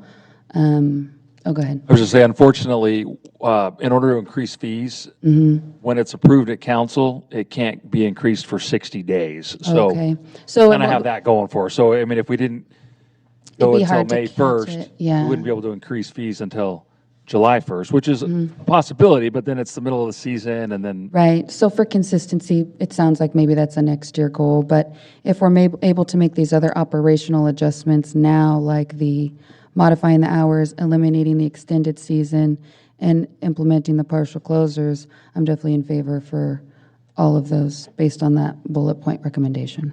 We are taking this to city council too. Everyone knows we have to go through the process. So we have this on the agenda for tomorrow night as well. I think the user fee piece, to what Matt was saying earlier, because of the hard 60-day timeline, yes, I would love to scaffold it. Scaffolding it would be best, right? Let's go up a little bit this year, let's go up a little bit next year. But I think taking into account where we're at now and potentially how much we have to go up in the future, starting the conversation now, understanding that everybody's on the same page, being okay with it and seeing what the public says, kind of helps us in the long run. Before we give our recommendations, I do have another question. I want to make sure you guys don't have any I other have one questions.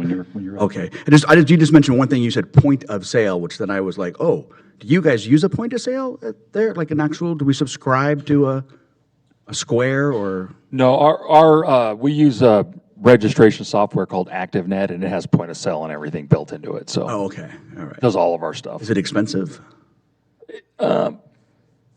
It depends on what your definition of expensive is. Like credit card fees? Yeah, it's basically what we pay is certain percentage on credit cards, certain percentage on cash transactions, certain percentage on check transactions. There's no like, if we don't do anything, we don't pay anything. So you don't pay monthly fee to have it? No. Oh, okay. Yeah, All we right. just pay the percentage of all of our transactions. Oh, okay.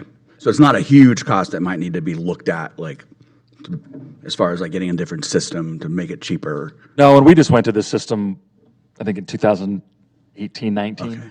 So it's fairly new.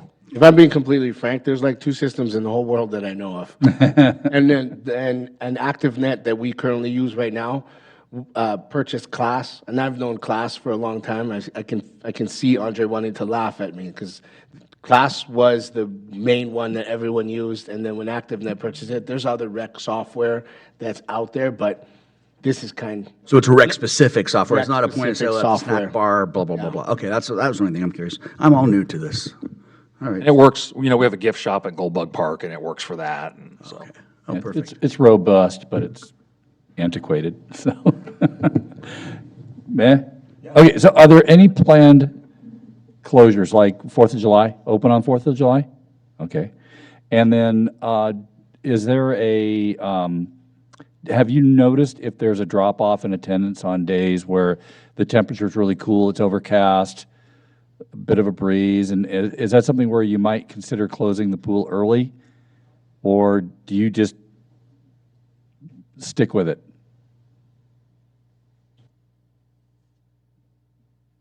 Well, we used to close early, and then I believe it was brought before the commission. I think, Larissa, I think you were on the commission at the time, and it was discussed to no longer have pool closures because some people might have had plans for other people to show up. Okay. And then when they got there, so the city, based on some feedback we got, Right. we have basically no closure days. You don't have like an internal directive that if the temperature is going to, okay. all We right, used to, so- and we used to have a thing where if there was a certain amount of, less than a certain amount of people by a certain time, we would Right. close. Okay. And if there's rain No longer.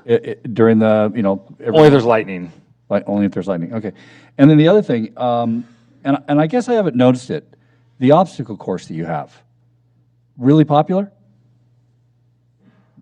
It says there's an inflatable obstacle course in your new. Yeah. It gets used. I wouldn't say really, really popular. You said really popular. Well, I mean. Might be popular, maybe not really popular. So I've seen the one, I've actually used the one down in Folsom, Yeah. and it's a lot of fun. And Folsom charges extra to access it. So if you want to, you pay your fee to get in, but then if you want to use the obstacle course, you purchase a wristband. We used to do that. Yeah. In fact, I think we do have a fee in place that you can add the wristband to the lap swim pass, or it was so much per day. But then when COVID hit and just things got weird and we weren't open, and then the next season people just weren't using it. I mean, they weren't buying it, and so we were literally like opening it for, 2 kids that might have had a wristband. We ended up making the decision to just have it be included in open swim. So if you go to the pool, you can go on the obstacle course. Sure. Nobody was buying them. Because I don't remember seeing it. Could somebody just email me some pictures of what it looks like? I'd like to have a better understanding of what that is, and We can put it in for you next week if you want to just come try it out. Test it out. I would. Does it have like the spinning things that hit you and knock you down? No, it's just like a straightaway. I think large, yeah. there's something to climb over, maybe go through, and then I think a slide at the end. Oh, okay. I didn't see it when I toured it. Combine that with lap swim, and then you've got a full body workout. Is it normally just open for like birthday parties? I feel No, like that's. when it's I've seen- open. You have the guide. I think it's open Tuesdays, Thursdays, Saturdays, and Sundays. It's written in there. It's specific. Like we just Tuesdays, Thursdays, 1 to 4, Saturday, 11 to 3, Sunday, 1 to 5. Yeah. So we just bring it out on those days. Okay. Nice. One quick question. We've Matt. also, I was going to add too, that we have had some very interesting complaints and voicemails, one that I even just heard the other day that we had saved from last year, of somebody that was angry about the obstacle course taking up half the pool, and they didn't have anywhere to swim. And so we have had some opposite pushback for it, but Had some obstacles, huh? we had some obstacles Really, with our it's- obstacle That's what I course. recall is very large. When I had gone there before, I don't recall it being consistent on the weekends. I felt like we had a lot of space to swim around, but when I had seen it up just driving by, it takes up a lot of space. Yeah, it pretty much takes I could up see, half the pool, Yeah, about it 3 takes up a lanes lot down, of down space. one end. it's not like the Folsom one, where the Folsom one has like their own separate inflatable area, That's what I thought it was. No. Yeah, so it does take up a lot of space. Just- One more question, Matt. If there's an increase in swim lesson fees, could that fund that you monitor be used for subsidizing low-income kids? Oh, absolutely. Yeah, the youth fund. Yeah, that's The what that's youth for. fund, So even yeah. if the fee doubled, the fund would pay half of Yeah. I participants. just don't recall you ever saying swim lessons were included in? Yeah, yeah, Okay, thank you. yeah.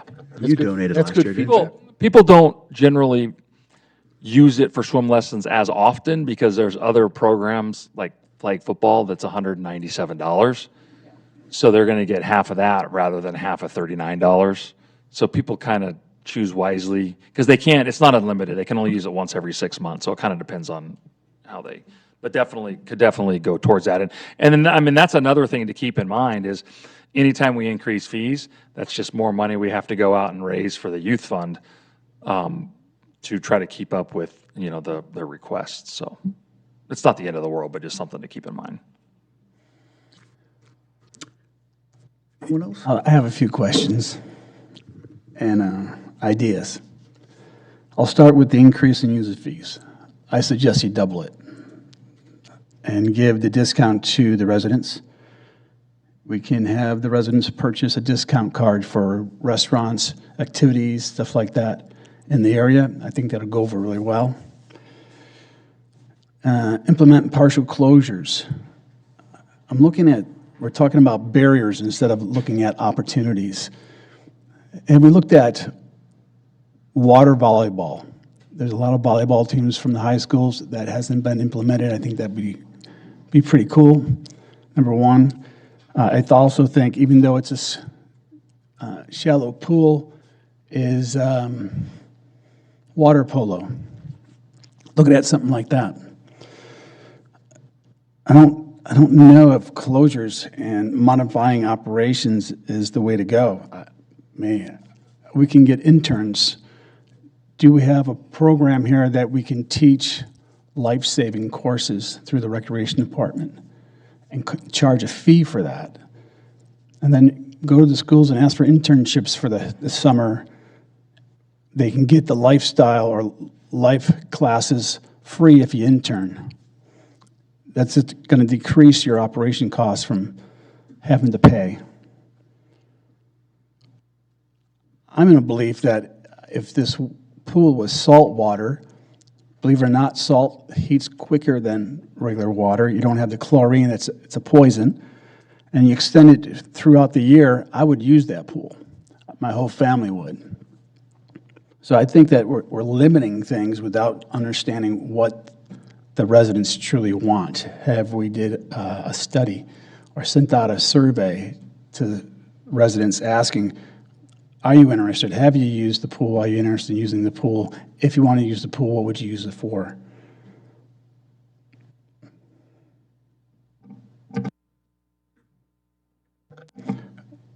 The gas, propane, do we own them or do we lease them? All right, let's look at owning them. It's the best way to go. Your gas will go down significantly. You can negotiate that. I'm not sure how long your lease is for. That's something I would look at. Really work. That's all I have. I'll Thanks. follow up on that one, because we're actively looking at it. I would suggest doing some local, like Hunt, Mike Hunt, and ask, mention my name. All right, anyone else? We talked last year about salt versus chlorine. Has that ever, have you looked into what it would cost to retrofit the pool to salt? I'm just trying to keep the pool open. Yeah, I know. Yeah. I mean, it's not a bad idea to take a look at. It's not this year. We're talking next Yeah. year. I've said long-term, absolutely. I mean, there are no bad ideas, right? We're trying to do our best with the resources that we have. I know at one point, and I see this just kind of looking back as the new guy coming in, it's this amazing swim team that we've had for years and years and years, and realizing the overhead and the cost and the management for anyone who's done a swim team.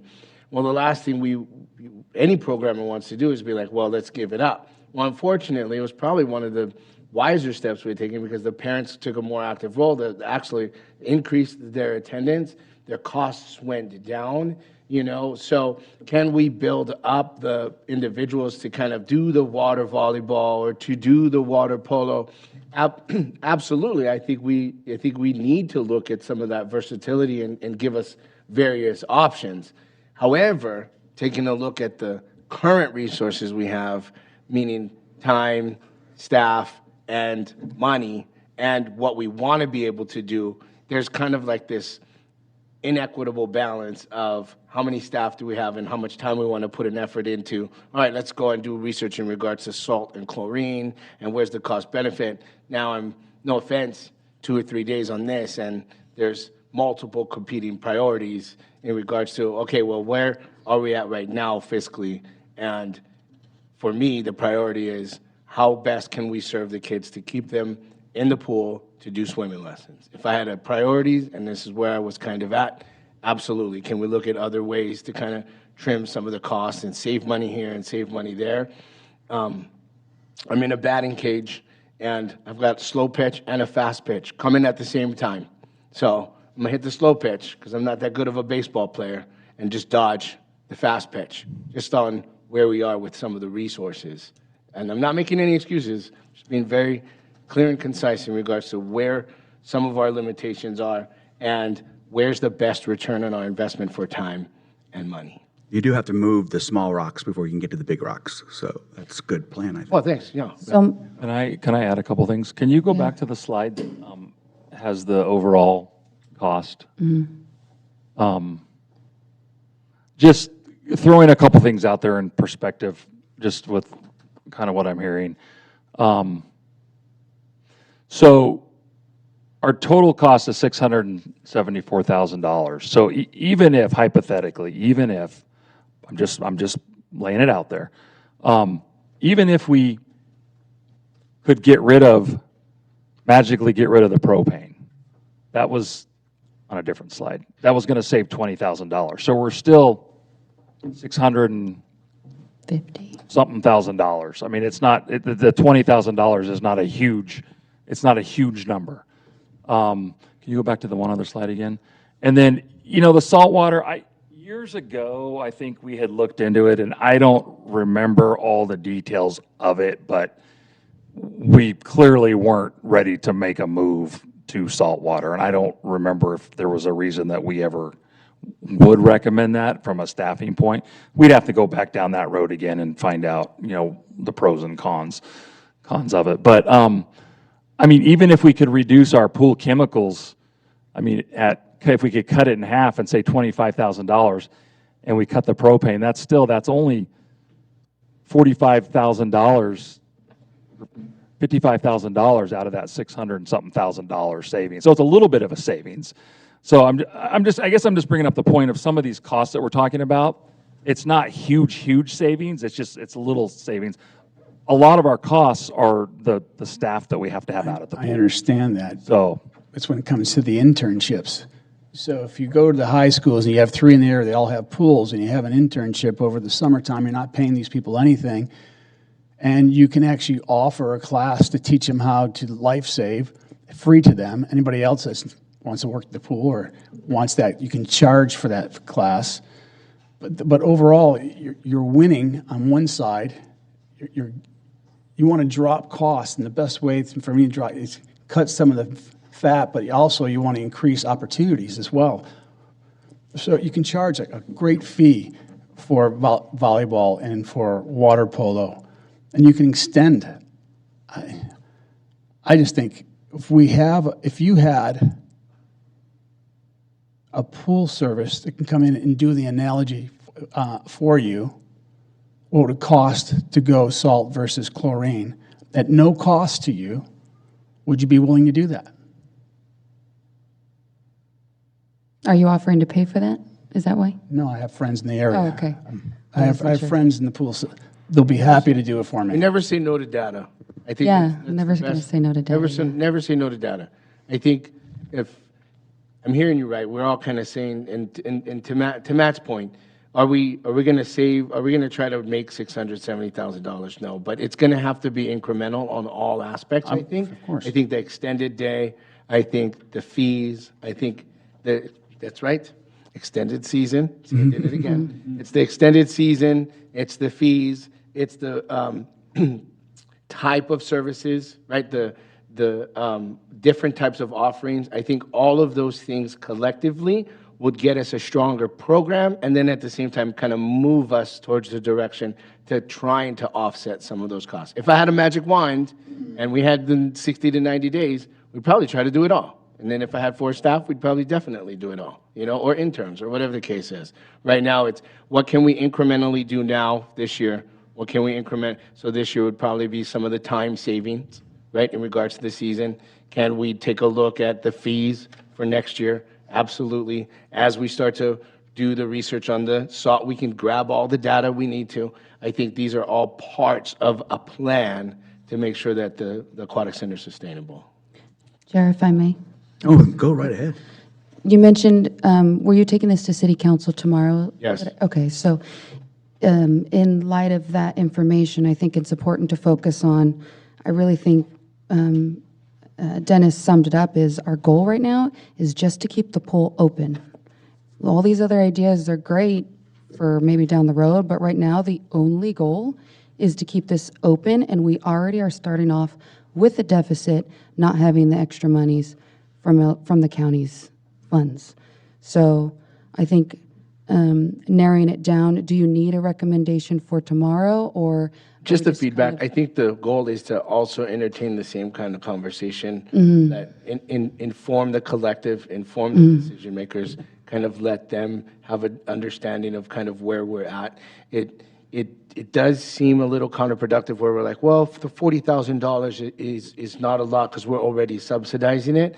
Well, if we're looking at it, we're able to offer seniors a better discount to be able to use the pool because we have that $3,600, right? We'll be able to offer a better service because we have that $37,500, which is a drop in the bucket in comparative, right? So is it potentially non-resident fees and a city discount? So maybe it is a combination of those things because realistically, it is a region-wide service.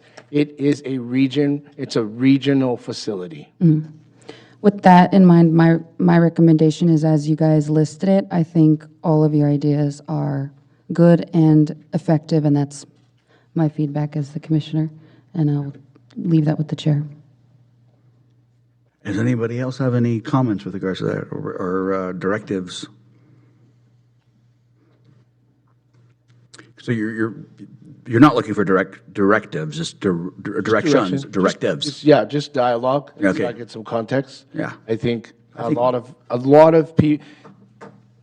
I'm talking too much. I'll just say this: we want to put the framework together and all of the information, even from the obstacle course to the volunteers. We want to make sure that we're understanding everything from lap swimming to let's talk about it now. Right? So then that way we take it there. So this is actually perfect. This is really what we wanted. Yeah, I think we're not going to change the whole situation tonight. Just recommendation. Unless someone has like $500,000 that they want to donate, if they're watching online, please feel free. One of our highly dedicated staff apparently is at home watching this meeting and has sent me an email of the inflatable. If Mr. D, I emailed it to you if you have a way to put it up on the screen. Otherwise, I can show How you doing? Commissioner Pitchley after the meeting. Thank you. Nice to be watched. And I apologize, I do need to use the restroom, so I don't know if we need to call for a break, or may I just Do we want to do a break? step down? You want to do a break? Okay. Let's up to you guys. take a 5-minute break. Okay. Or longer. No, I don't. Okay. Just run to the restroom real quick. Okay, thank you. Thank you. And we are breaking for 5 minutes. I like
We used to have a lot of water polo equipment.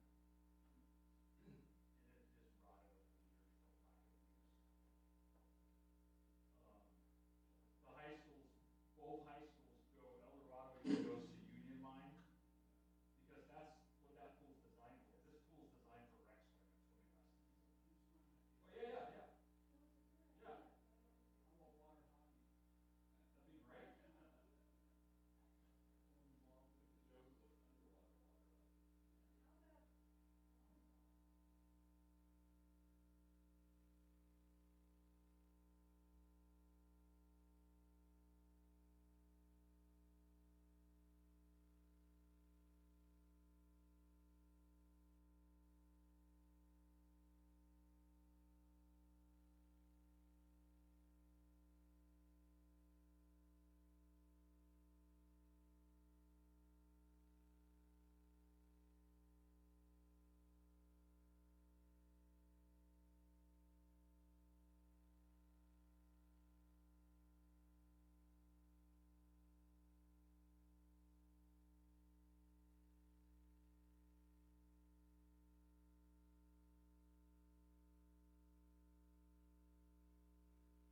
They can get longer, they would like that. Yes. Like, 25 meter. Okay. Thank you, Mr. Chair. All right, we are back. I think we can close out 5.2 unless the commissioners have anything else to say. Staff was able to pull up the picture of the obstacle course and request to Mr. Pitchley's. I'd like to challenge the other commissioners to a timed run on that. I think that would be amazing, and we could charge a fee. And we can monetize, Now, we're gonna monetize. Maybe a fundraiser, we could Yes. get, you know. we could monetize all TikTok. commissions to do that. That'd be fun. That'd be great. All right.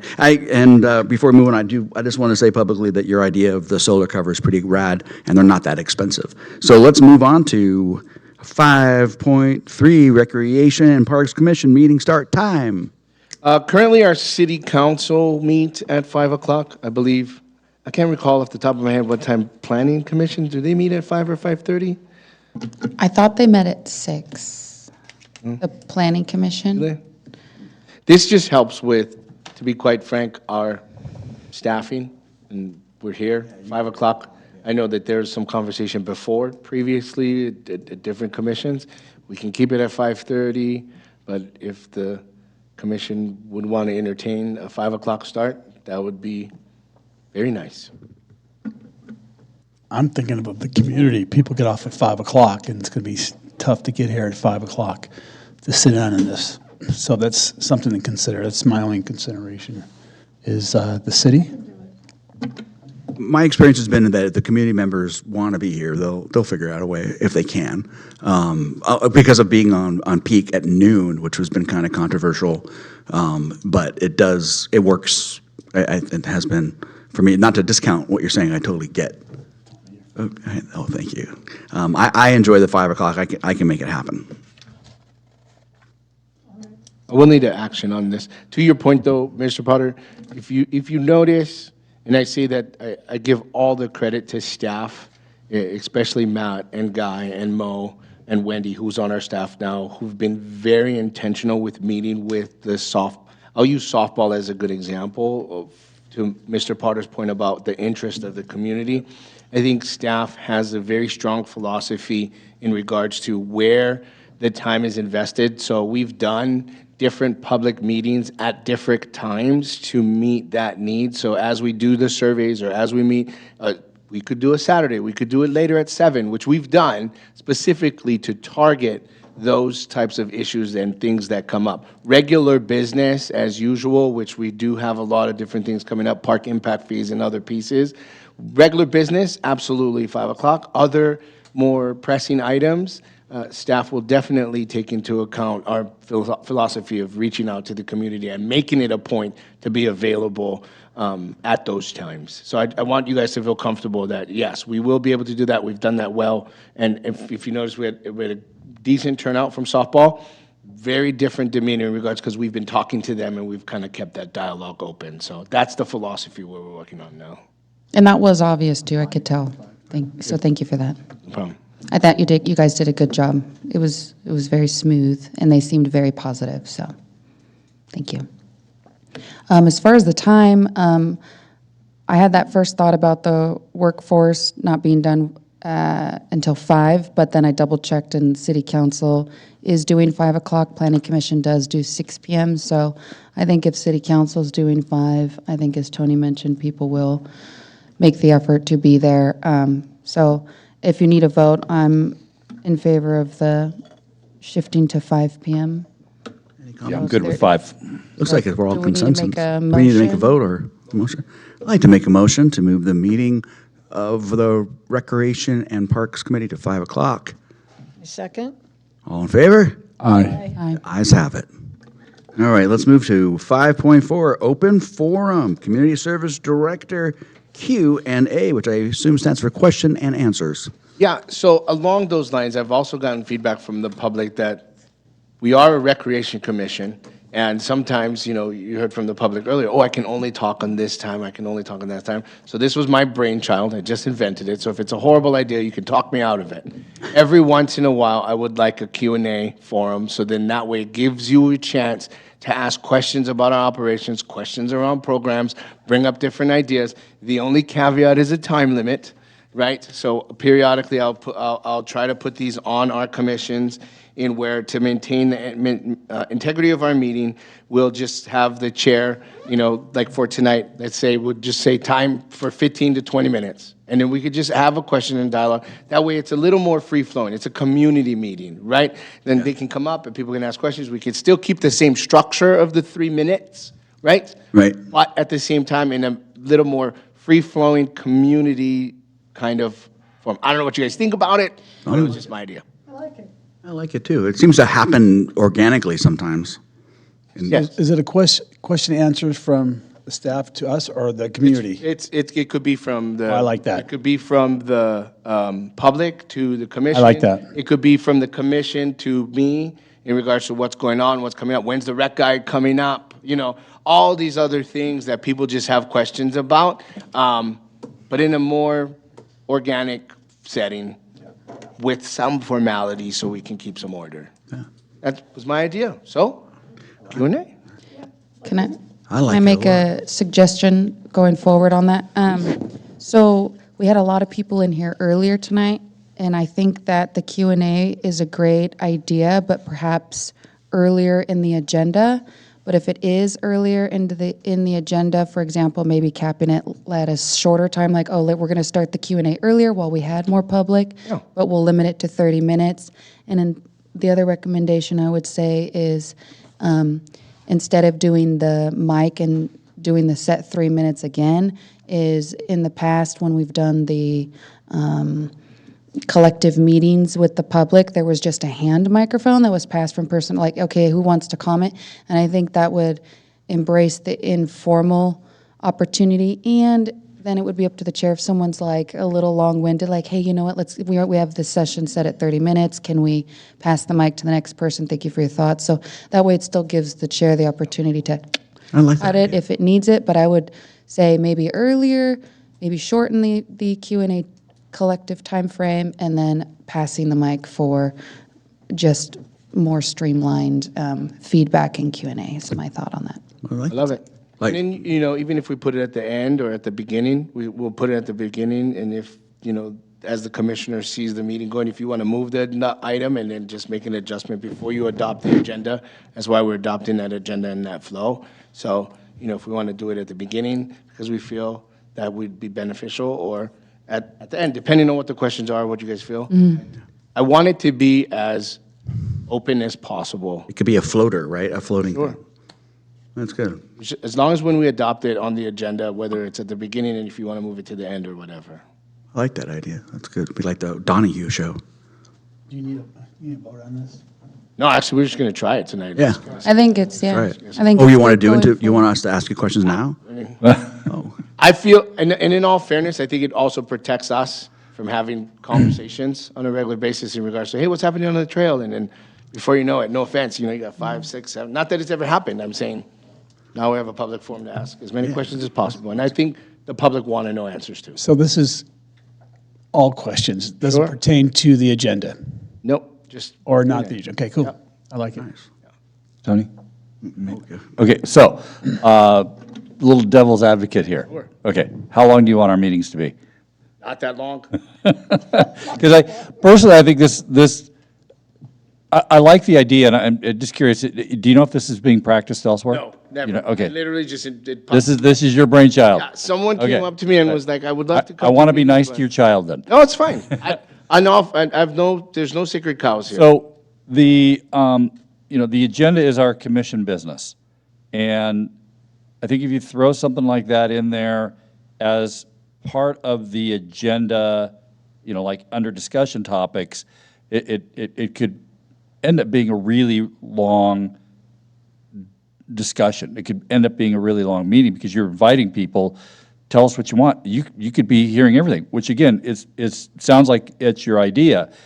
What I'm wondering is, could that take place before the call to order? So like maybe at 4:30, got a half hour, here's your Q&A with the director and some of the commissioners, or afterwards, but allow the commission to still get through its business. Because depending on where you put it, you could have people sitting for a long time waiting for their item to come up, or I'm just trying to think of how do you manage these meetings and include something like that. And so I'm not telling you what to do. I'm just saying, just consider that's my thought. I've been at board meetings, city council meetings that have gone until 1 a.m. Nobody wants that, especially in a meeting like this. We could put a 15-minute, we could. Oh, absolutely. You could put a time limit on it. Yeah. And that might be your one control over 15 minutes, that's all you've got. Anything else has to wait, that would be fine. I like the early time. I mean, even, I have seen, and this is where I got, they do like coffee, donuts with the deputy or coffee with the city manager. And I wish I had more time, in all fairness, and so if I'm here, I want to be able to answer as many questions as possible. I try to meet with you guys as much as possible as well, but I think I do want it. We used to meet in the park, we used to meet in a gazebo. We had a very natural kind of free-flowing meeting, and I'm trying to figure out a way, and I don't mind it at the beginning. That's not a bad idea at all. And one thing that Dennis and I had a conversation about this is that in a small town, there's a great deal of satisfaction when, as the director, you're able to have some interaction with the public.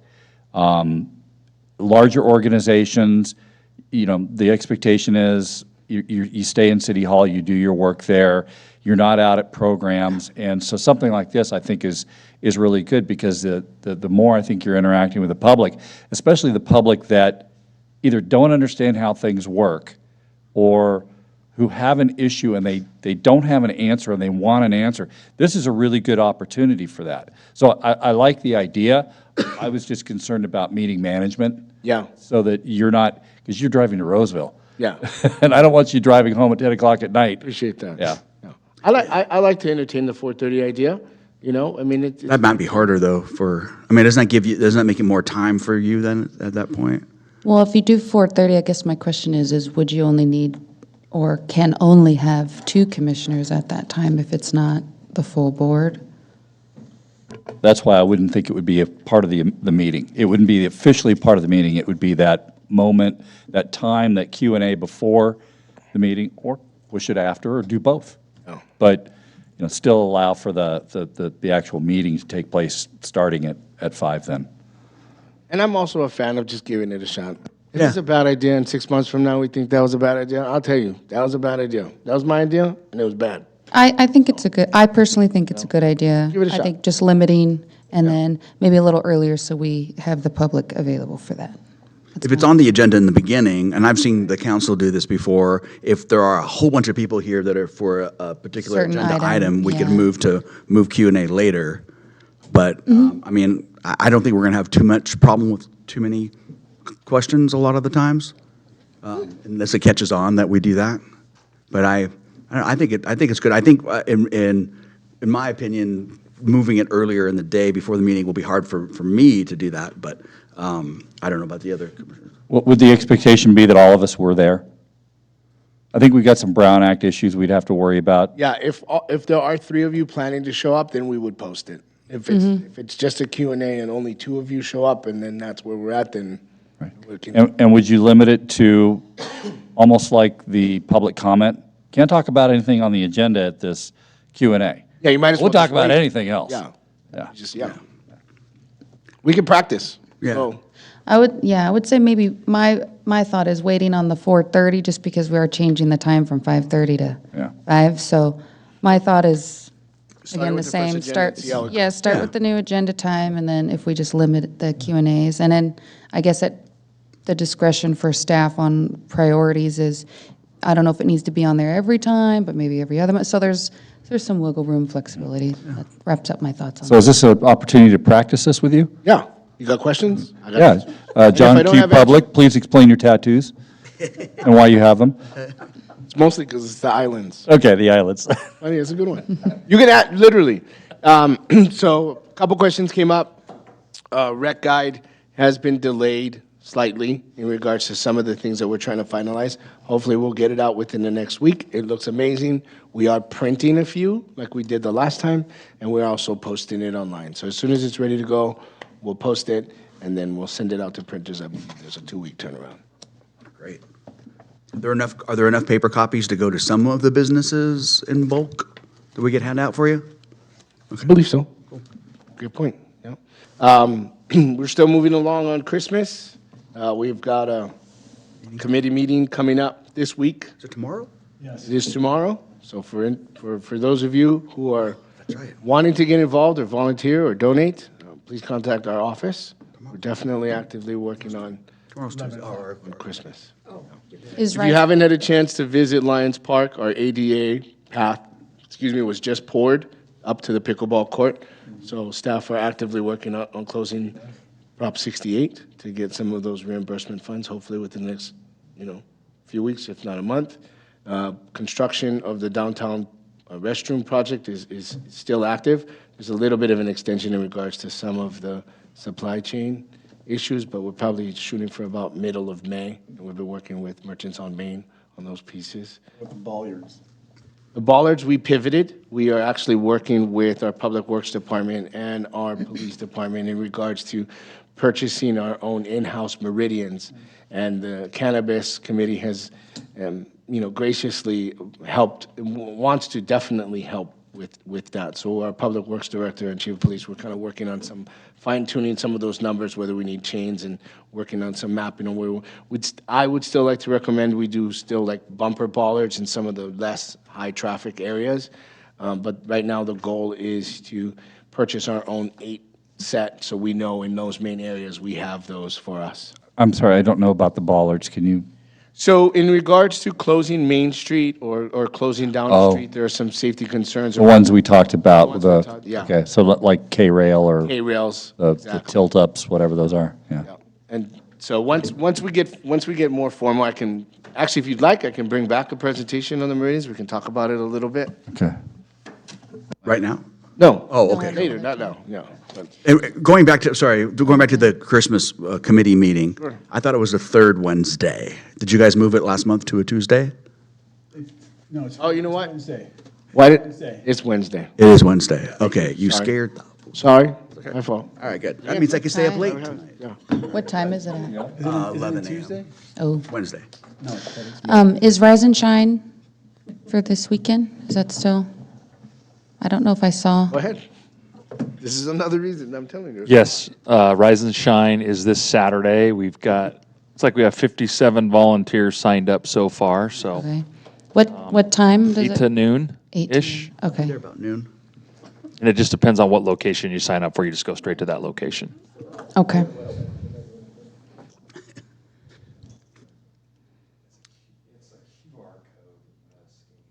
Where do you need most of the help?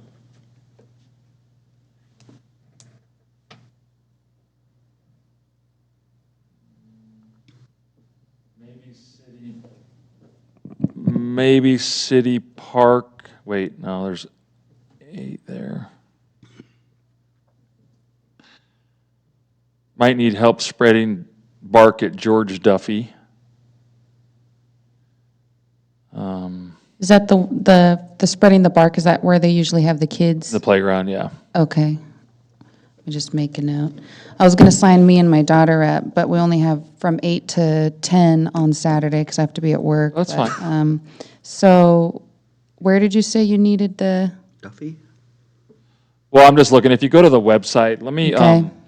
if you, Tony, if you wouldn't mind the activity guide that's up there? Yeah. If you flip towards the back, there's a little, there's a page that has like, it's split into 4. Oh, okay, perfect. There's a Oh, the QR code. QR If you code. scan Yeah, the that QR code. It'll That's take what I you to was what I'm thinking. looking at here on the signups. Yeah, And that's you can see easier. everybody's name and everybody that's signed up too. Cool. That makes it easier. Some of the things that have no signups may end up just getting canceled. Yeah. As we get closer to the weekend, we might start condensing and just pulling projects and possibly even, like, I don't think, I'm not sure if the Orchard Hill Bark's gonna happen. There's a couple people signed up for that, but I'm not sure if that's actually gonna happen. So some stuff might get moved around kind of last minute too. Perfect. Great question. Hey, guys, anybody have any more questions? Taste of Maine's coming up, right? And that's going to be just in the, what are you smiling? Taste of Maine is coming up. That's That is really gonna fun. be a week from Saturday, which I believe Is it May Saturday? 3rd? Yeah. May 3rd. It's going to be held in the, does anybody know the name of the lot, parking lot next to, no, there's a sign there. It's something totally different. Anyways, right next to Old City Hall, Yeah. where the public restroom is being remodeled, that parking lot, it's going to be held in there. And that's being put on by the El Dorado High School band program, so, Yeah, it's a good event. yeah. So I'm sure they're still selling tickets, or I think you can show up and sign up that day. But I think their opportunity, you can listen to music, and then I think there's different restaurants that are participating in it. You can go to the restaurants and try certain foods, and Yeah. Start and end of that event, do you know? they are. I don't know the actual start time, but they're there from like 7 to 7, Okay. closing the parking lot. So I think I think it starts at 11, but and ends at 3. But I could be off on that. So the El Dorado High School band, yeah. Yeah, his email to me didn't say what time, but Commissioner Wendell, Chair Wendell, and I were both in the El Dorado High School band right, that's together. are you in the Louis Armstrong Jazz Award? I am. Oh, perfect. Our names are still there. Still have my trophy. Were you? Yes. Of course. Maybe this question and answer thing was going sideways right now. I know. See that what happens? Okay, but it is. Yeah. All right. It's almost 8 Did you o'clock. ask what college my son got into? I thought I heard that. No. Oh, wait. Excuse me. What college did your son get If he's into? watching, Berkeley. Berkeley. Go Bears. It was that or Santa Cruz. Oh, But he's going to be homeless in Santa Cruz. It's too expensive. yeah. You might be homeless in Berkeley, but who knows? Berkeley's not that cheap either. Wow. Sorry, I just threw that out there because he's probably watching me. He's probably, well, I'm glad, hey, bud. Mocking him. You have any questions for us? I do not. I appreciate your time. Thank you. All right, you guys have any more questions? All right. Is there any, you guys want to do anything else, or should we adjourn? Motion to adjourn? Motion to adjourn. Thank you. I've made my motion. Oh, you did. And Lindsay. All in favor? Aye. Thanks for having fun with us, ladies and gentlemen. You want the binders back?